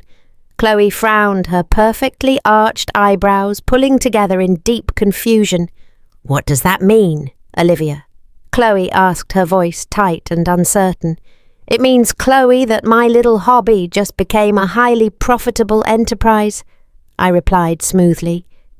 "It means that the advance payment on this single contract is more than Thomas makes in 2 entire years. It is enough money to pay off the mortgage on this house entirely in cash today." Thomas physically stumbled backward. He bumped into the edge of the coffee table, sending the plastic tray of vegetables sliding across the wood. "What are you talking about?" Thomas gasped, his face draining of all colour. "That is impossible. You are just a consultant. You work out of the messy guest room. I work out of the guest room because I wanted to be close to our children, Thomas," I said, looking directly into his bewildered eyes. "But the business world does not care where my desk is located. They care about my mind. They care about my strategy. The executives at that company respect my intelligence. They listened to me, and they valued my time in a way my own family never did." I let my hand drop, holding the papers loosely at my side. "You measured my entire worth by the cleanliness of this living room," I continued, my voice filled with a quiet, profound sadness. "You thought I was failing as a wife and a mother because the laundry was not folded. But you completely missed the truth. You completely missed the fact that I was building an empire right under your own roof. Chloe was staring at me, completely speechless. Her entire social hierarchy was completely destroyed. She could no longer look down on me as the messy, struggling sister. I had surpassed her in every measurable way without ever leaving my chaotic house. Kevin cleared his throat suddenly, looking incredibly small in his tailored suit. "Wow," Kevin muttered, rubbing the back of his neck awkwardly. "That is really something, Olivia. Congratulations." His hollow praise felt exactly like an insult. I did not want his congratulations. I did not want their sudden conditional respect. "Do not congratulate me, Kevin," I said sharply. "You do not get to mock me for years and then clap for me the very moment you realize I have money. That is not respect. That is just opportunism." I looked back at Thomas. He was staring at the stack of papers in my hand, as if it were a ticking bomb. His entire reality had just been violently rewritten. The wife he thought he was carrying had actually outpaced him. The woman he thought was a heavy burden had secretly secured their entire financial future all by herself.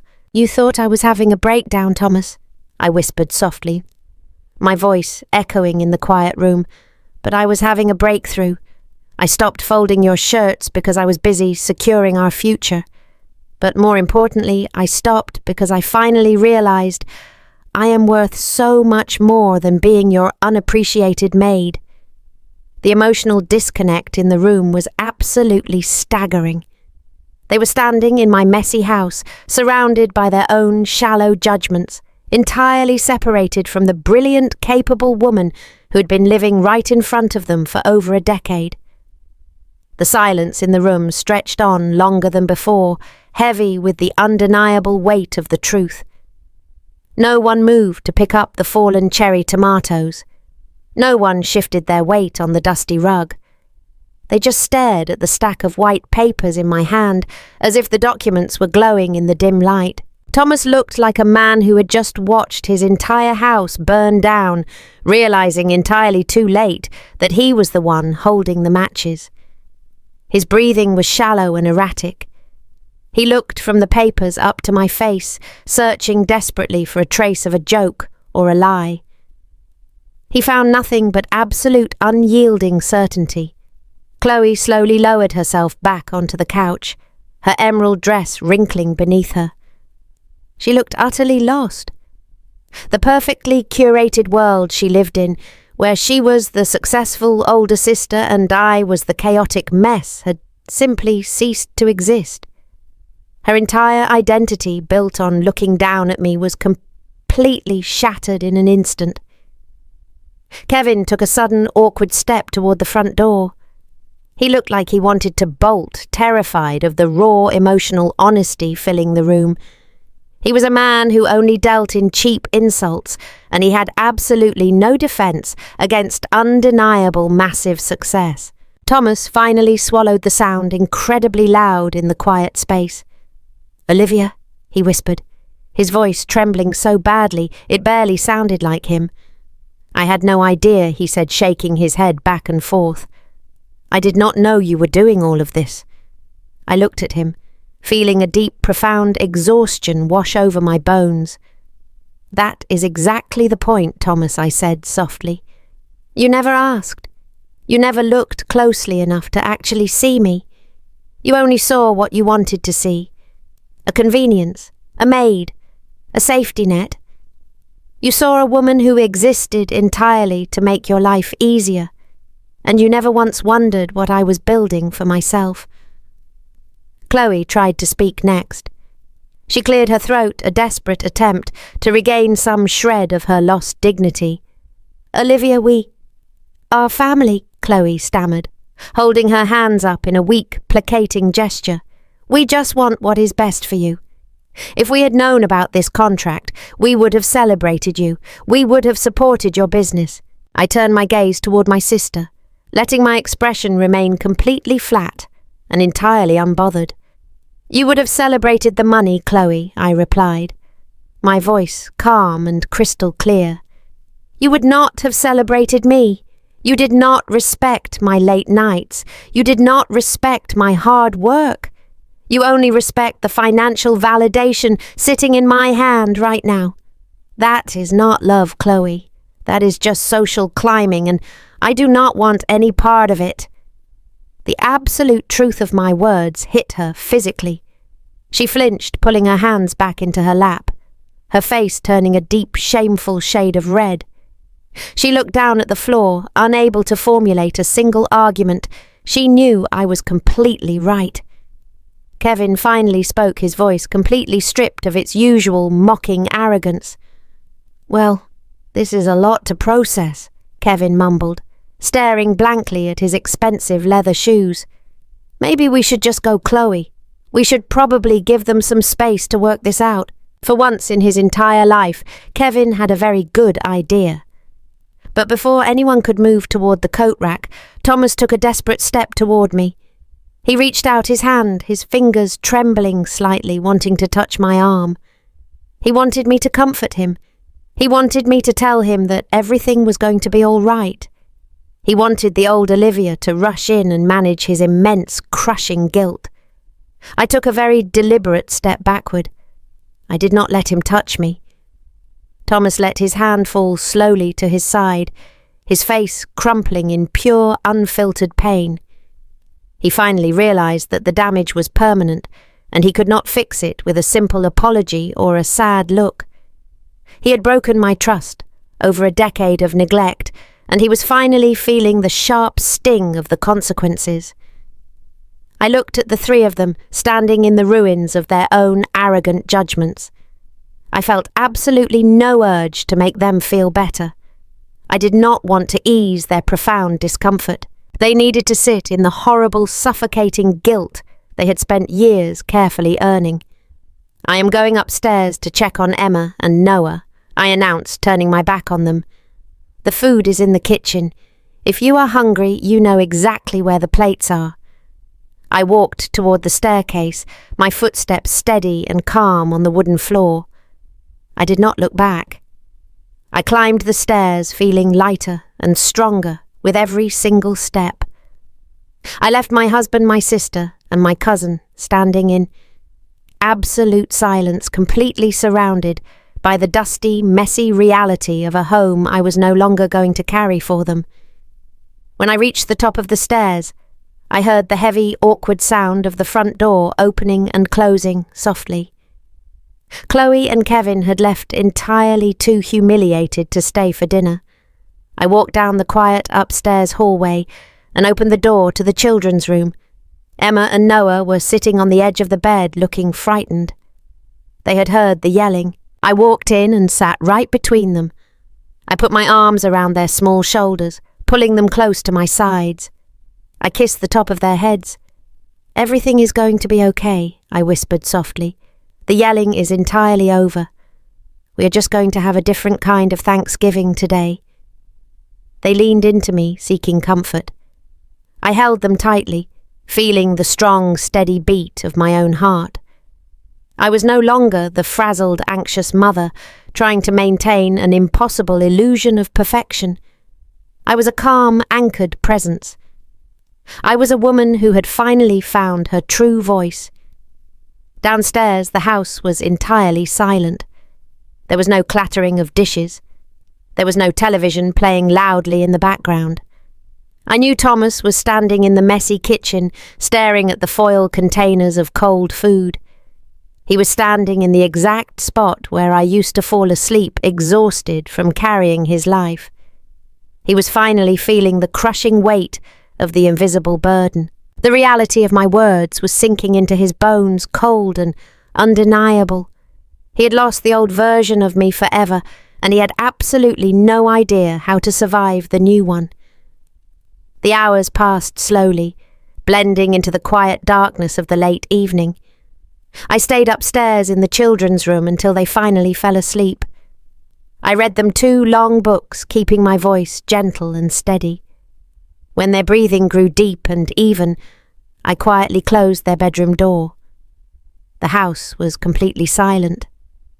It was not the tense, heavy silence of the afternoon. It was the hollow, exhausted quiet of a storm that had finally passed. I walked downstairs, navigating the dark hallway. A single light glowed softly from the kitchen. I looked inside. The plastic food containers were neatly stacked in the trash can. The counter was wiped entirely clean. Thomas had actually cleaned the mess all by himself. It was a small, almost pathetic gesture after 12 long years of negligence. But it was a start. I did not look for him. I walked to the back of the house and opened the heavy glass door leading to the back porch. The November air was bitterly cold, biting through my thin sweater. I pulled a thick woolen blanket off the patio chair and wrapped it tightly around my shoulders. I sat down, looking out into the dark, empty yard. The stars were hidden behind a thick layer of grey clouds. The wind picked up, rustling the bare branches of the old oak tree. I watched the dry leaves swirl across the frozen grass. I felt a strange sense of absolute peace. The anxiety that used to govern my every waking moment was entirely gone. I no longer feared his reactions. I no longer dreaded his bad moods. The massive contract sitting safely on my desk upstairs was physical proof of my independence. But the real freedom was inside my own mind. I did not need his validation anymore. I heard the gentle sliding of the glass door behind me. I did not turn around. I listened to the soft, hesitant footsteps moving across the wooden deck. Thomas walked slowly, as if he were approaching a wild, easily startled animal. He pulled out the chair next to me and sat down carefully. The cold air pressed against us, matching the deep chill in our fractured marriage. Thomas rested his elbows on his knees and leaned his head forward. He did not look at me.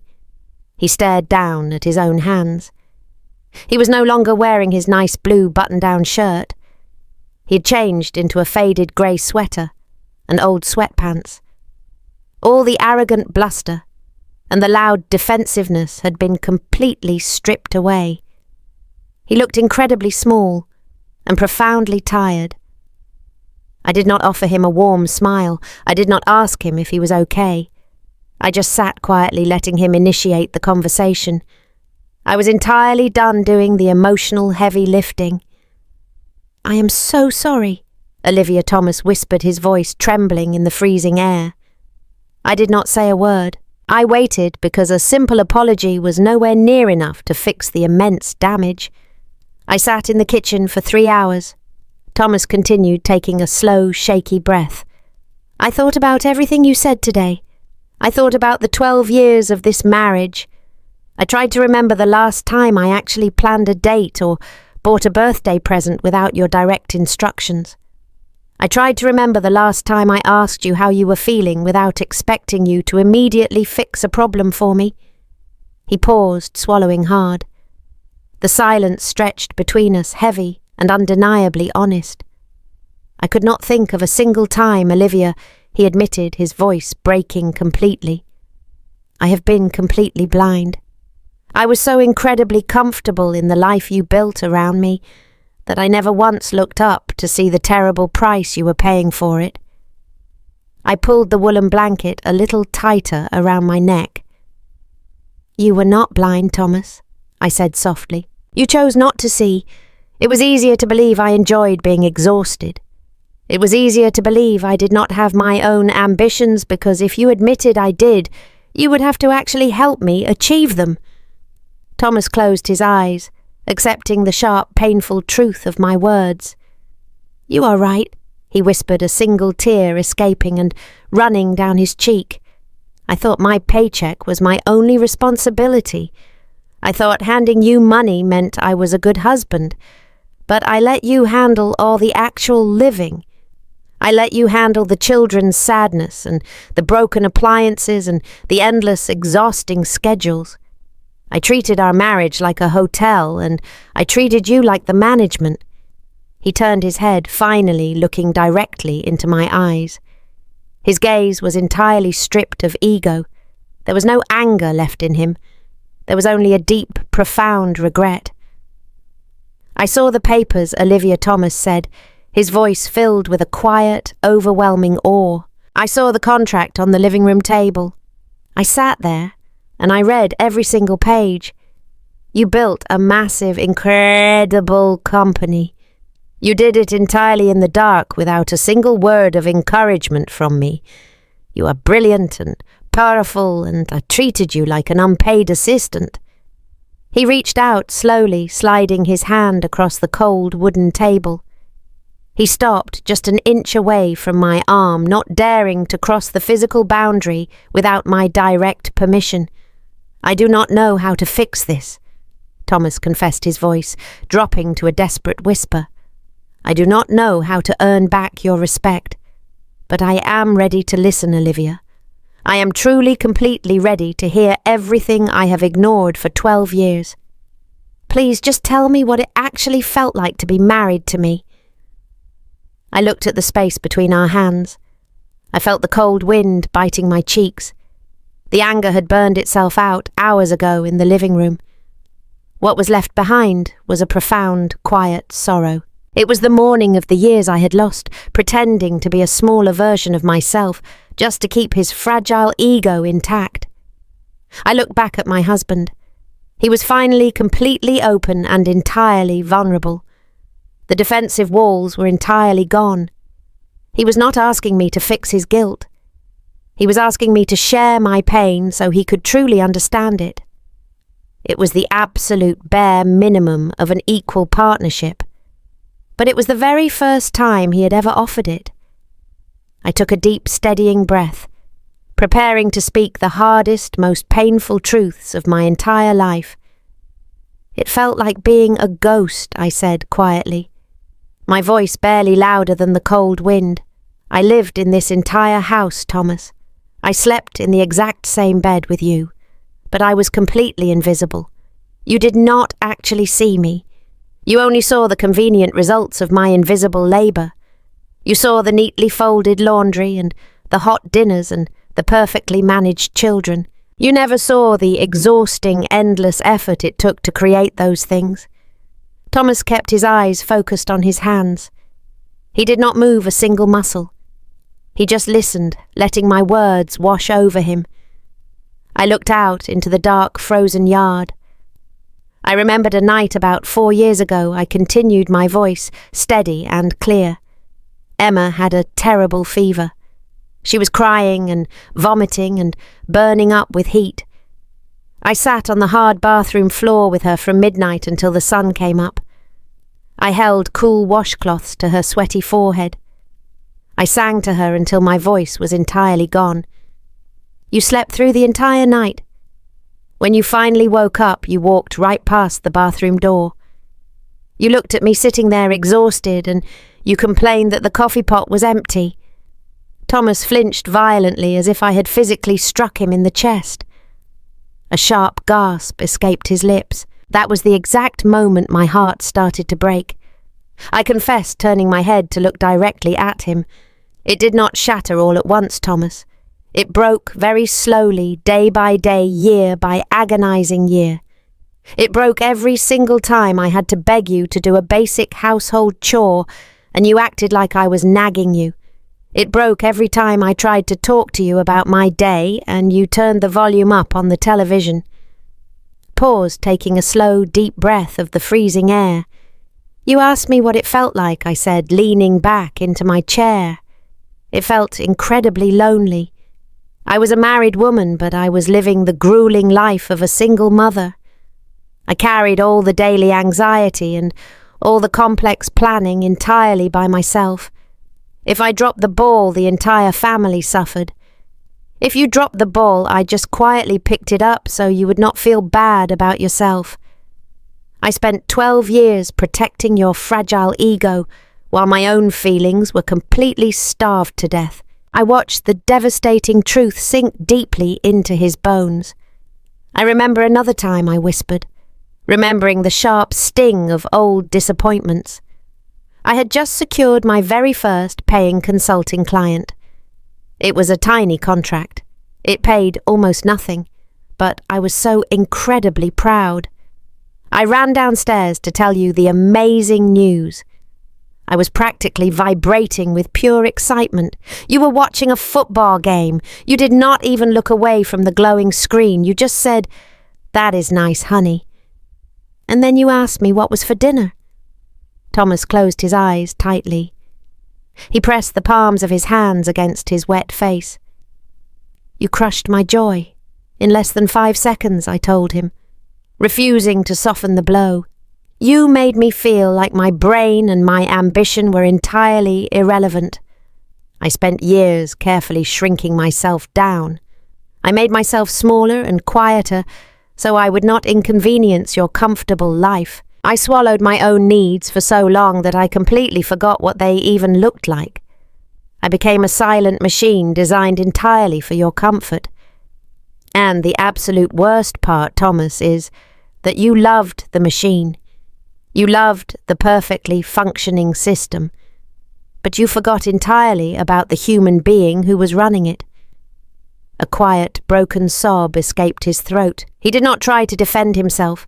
He did not offer a single pathetic excuse. He just sat there, in the bitter winter cold, absorbing the massive, crushing weight of his own profound negligence. He was finally seeing himself through my exhausted eyes, and he was completely horrified by the man he had become. "I am so incredibly sorry," Olivia Thomas cried, the hot tears spilling over his hands and dropping onto the wooden deck. "I abandoned you. I left you completely alone in the absolute hardest parts of life. I was a terrible coward. I liked the easy parts of marriage. I liked the comfort and the stability and the clean shirts, but I completely refused to do the actual grueling work of loving you properly." He lowered his trembling hands. His face was wet and pale in the dim porch light. "You are the strongest person I have ever known," Thomas whispered, his voice thick with raw, unfiltered emotion. "You built a massive, successful company while I was actively suffocating you. You survived my daily neglect, and you still managed to be a wonderful, loving mother to our children. I do not deserve you, Olivia. I have never deserved you." I listened to his words echoing in the quiet night. They were the most honest words he had ever spoken to me in his entire life. I did not reach across the table to comfort him. I did not offer him a warm smile or a quick forgiveness. I let him feel the deep, agonizing sting of the unvarnished truth. "You are right, Thomas," I said softly, pulling the woolen blanket tighter. "You did not deserve me. You took a vibrant, highly capable woman, and you tried to turn her into a silent appliance. You nearly succeeded, but I finally woke up. I finally remembered exactly who I am and exactly what I am worth."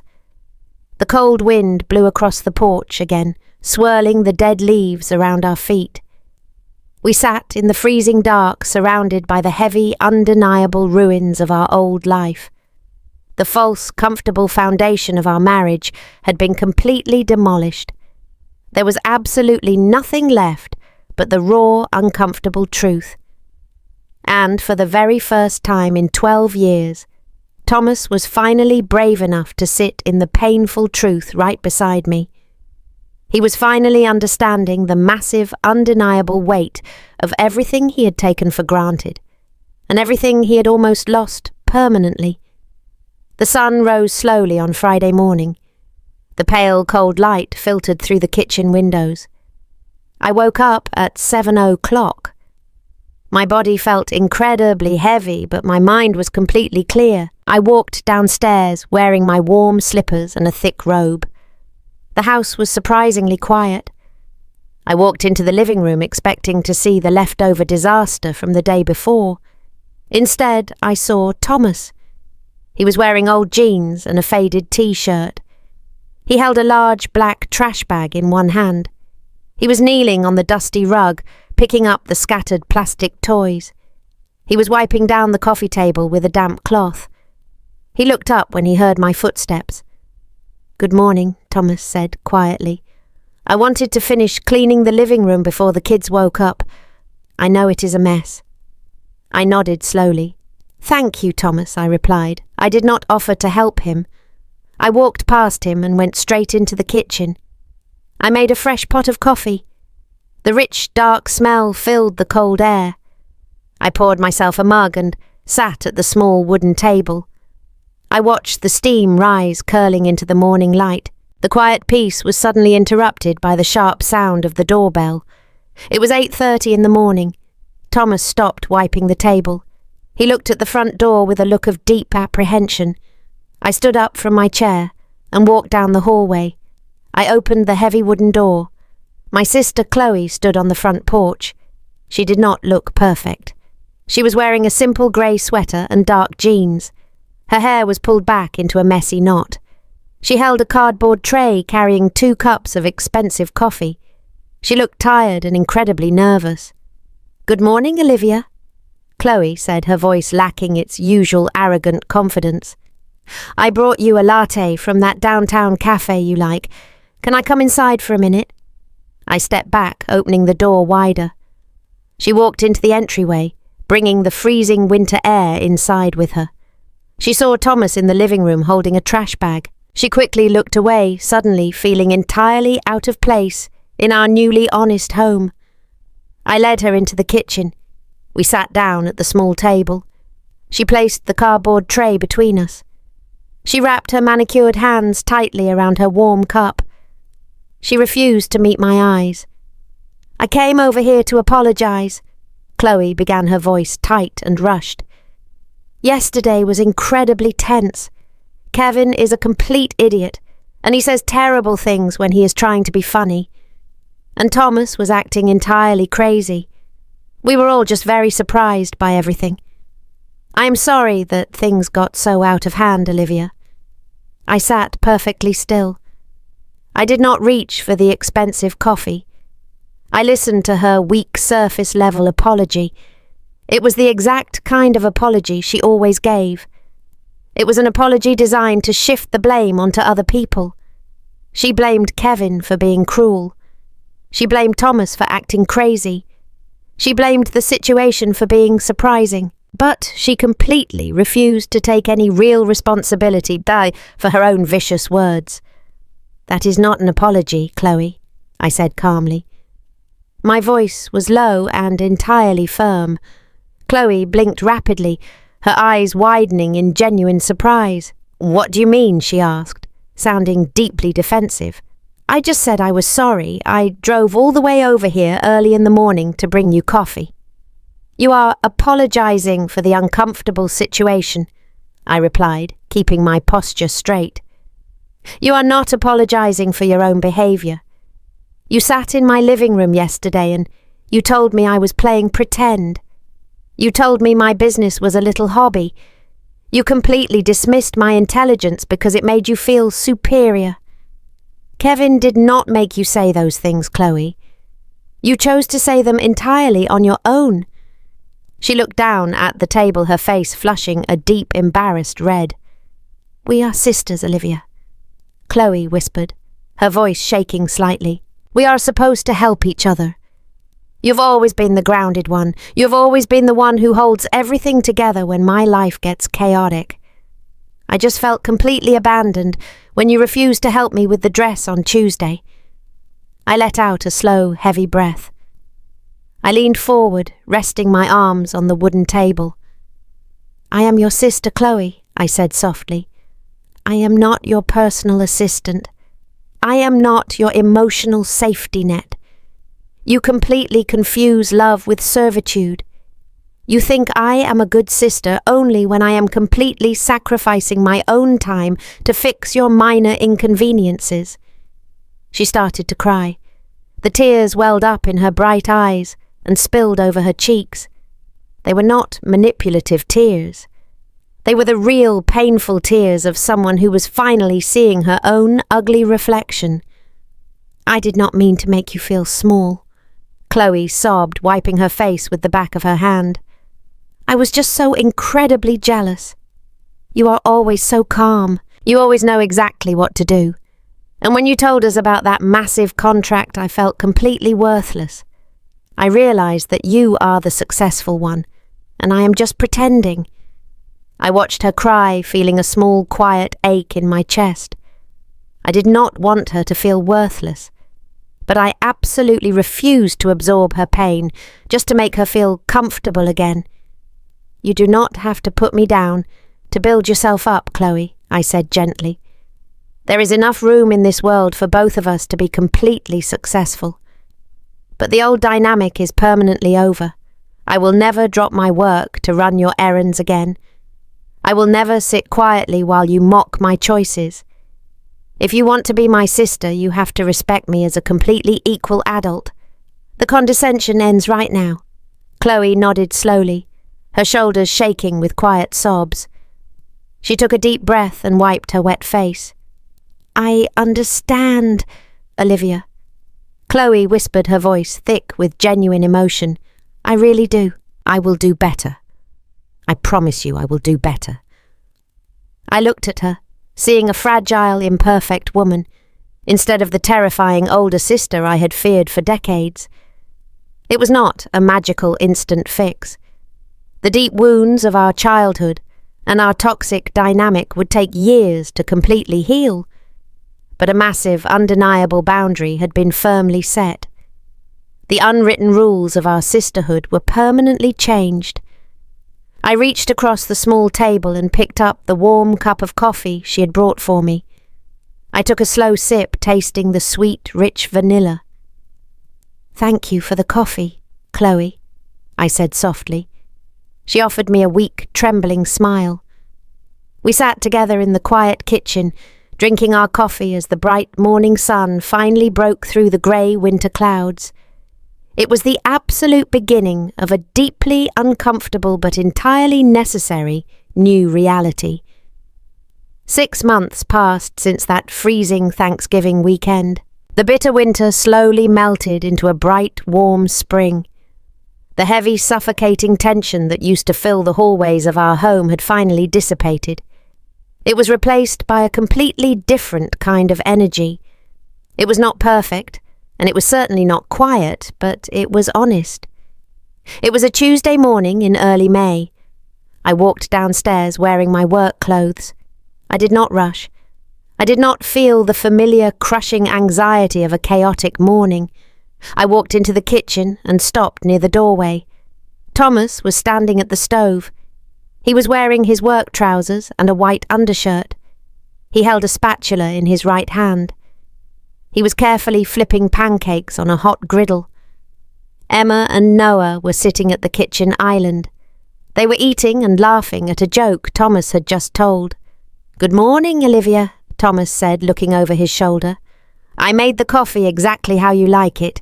It is sitting on the counter." "Thank you, Thomas," I replied, walking over to grab the warm mug. I took a slow sip. It was perfect. I leaned against the counter, watching my family function without my constant intervention. The massive shift had not happened overnight.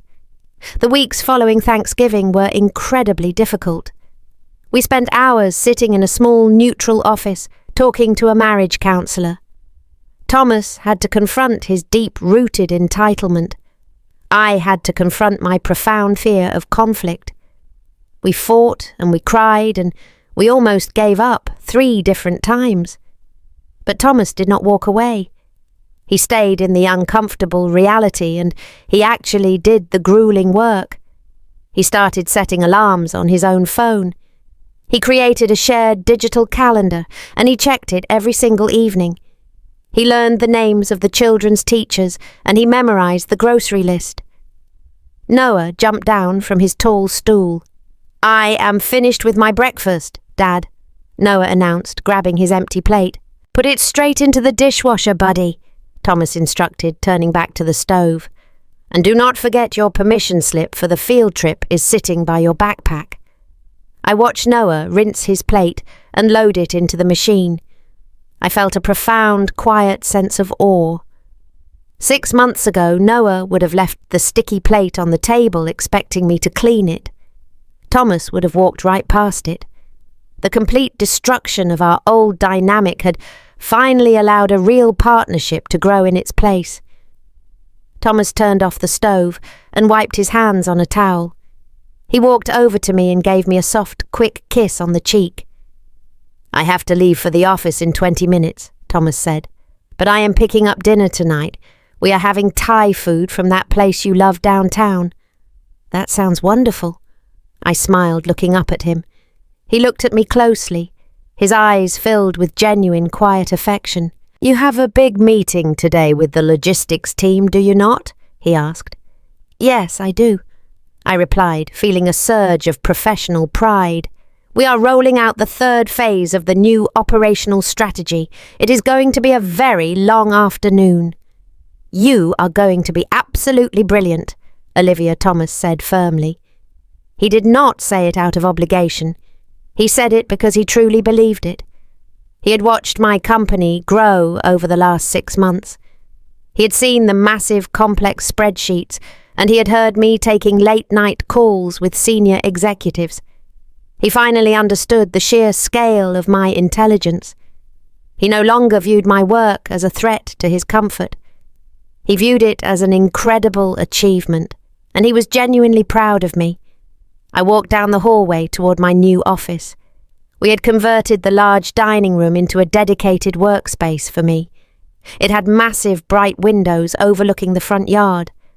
The walls were painted a soft, calming blue. I had a heavy oak desk and a comfortable ergonomic chair. I no longer worked in the cramped, messy guest room.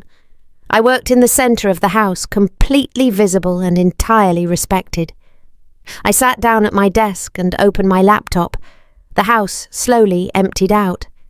Thomas gathered his briefcase and called out a cheerful goodbye. The kids rushed out the front door to catch the yellow school bus. The heavy wooden door clicked shut, leaving me in the beautiful, peaceful quiet of a Tuesday morning. I started reviewing the final documents for my afternoon meeting. My consulting firm had exploded with new clients since the logistics contract was signed.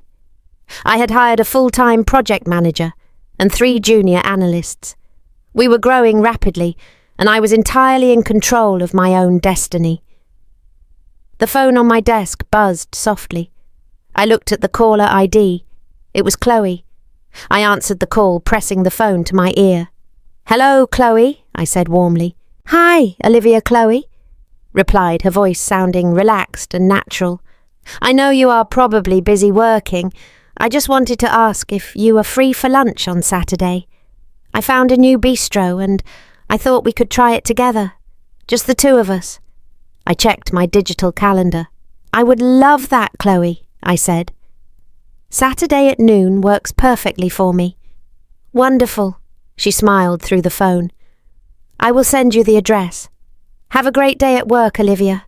"Thank you, Chloe," I said, ending the call. Our relationship was still fragile, but it was authentic. She no longer called me with frantic, demanding errands. She called me to spend actual time with me. We were slowly learning how to be true sisters without the toxic hierarchy that had defined our entire lives. I placed the phone back on the desk. I looked around my beautiful, organized office. I felt a deep, overwhelming wave of gratitude wash over my entire body. I had survived the silent, grueling years of overcompensating. I had survived the painful, terrifying explosion of Thanksgiving weekend. And I had finally built a life that was entirely my own. The afternoon meeting with the logistics executives went exactly as I had planned. I presented the final operational strategy projecting massive cost savings for their upcoming fiscal year. The senior partners listened to every single word, nodding their heads in deep respect. When the video call finally ended, I closed my laptop and leaned back in my chair. The sun was beginning to set, casting a warm golden glow across my beautiful blue office. I stood up and stretched my arms high above my head. I walked over to the large window looking out over the front lawn. The grass was turning a vibrant green, and the old oak tree was finally covered in fresh spring leaves. I felt a profound, settling peace deep within my bones. It was a completely different feeling from the frantic, anxious relief I used to chase.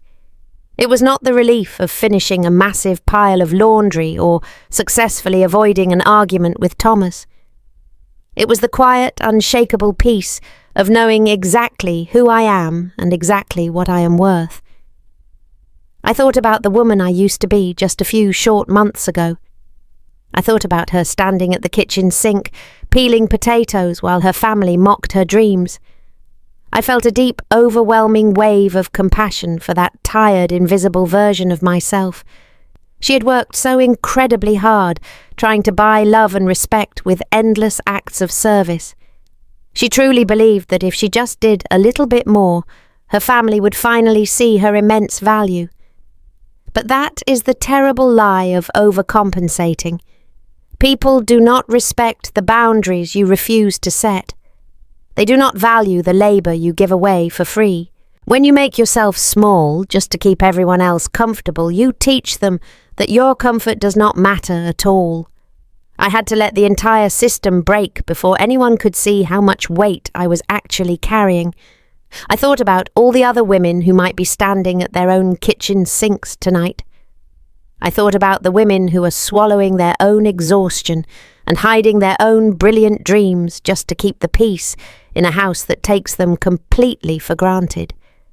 If I could speak to them right now, I would tell them the absolute truth.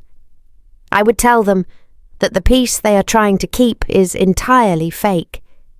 It is a peace built entirely on their silent suffering. I would tell them to put down the heavy burden. I would tell them to let the dishes pile up and let the comfortable routines completely unravel. Because the people who truly love you will help you clean up the mess. And the people who only loved your silent servitude will finally be forced to face their own selfish reflection. I heard the sound of a car door closing, breaking the quiet silence of the neighborhood. I looked out the window and saw Thomas walking up the driveway. He was carrying a large brown paper bag filled with the Thai takeout he had promised. He looked tired from his long day at the office, but his shoulders were relaxed and his stride was steady. He was no longer a man running from his own life. He was a partner actively participating in it. A few moments later, the front door opened. I heard the joyful, chaotic sounds of Emma and Noah running downstairs to greet him. I listened to their overlapping voices echoing in the bright hallway. I brought the food, Thomas announced loudly, his voice filled with warm affection. Noah, grab the plates, and Emma, please get the napkins. We're eating in the dining room tonight. I smiled, turning away from the warm window. The house was loud and messy and completely alive.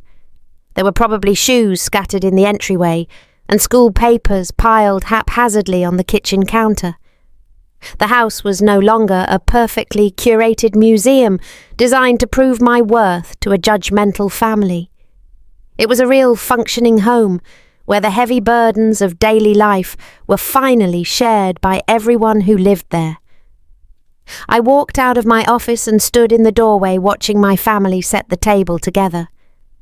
Thomas caught my eye across the room. He smiled, holding up a large container of my favourite noodles. "We are ready for you, Olivia," Thomas said gently. "I am coming," I replied, stepping into the hallway. As I walked toward the dining room, I felt the final lingering remnants of the invisible burden completely fall away. I was no longer the silent engine running desperately in the dark. I was a powerful, brilliant woman, building a massive empire and running a family entirely on my own terms. I had finally found my true voice, and I had used it to demand the profound respect I had always deserved. The quiet protest was entirely over. The uncomfortable, deeply necessary war had finally been won. I sat down at the table surrounded by the beautiful people I loved, and I finally felt completely and truly at home. True love requires shared burdens and mutual respect. Setting firm boundaries is not an act of selfishness, but a necessary step to protect your self-worth. When you stop overcompensating for those who take you for granted, you finally create the space to discover your own extraordinary value.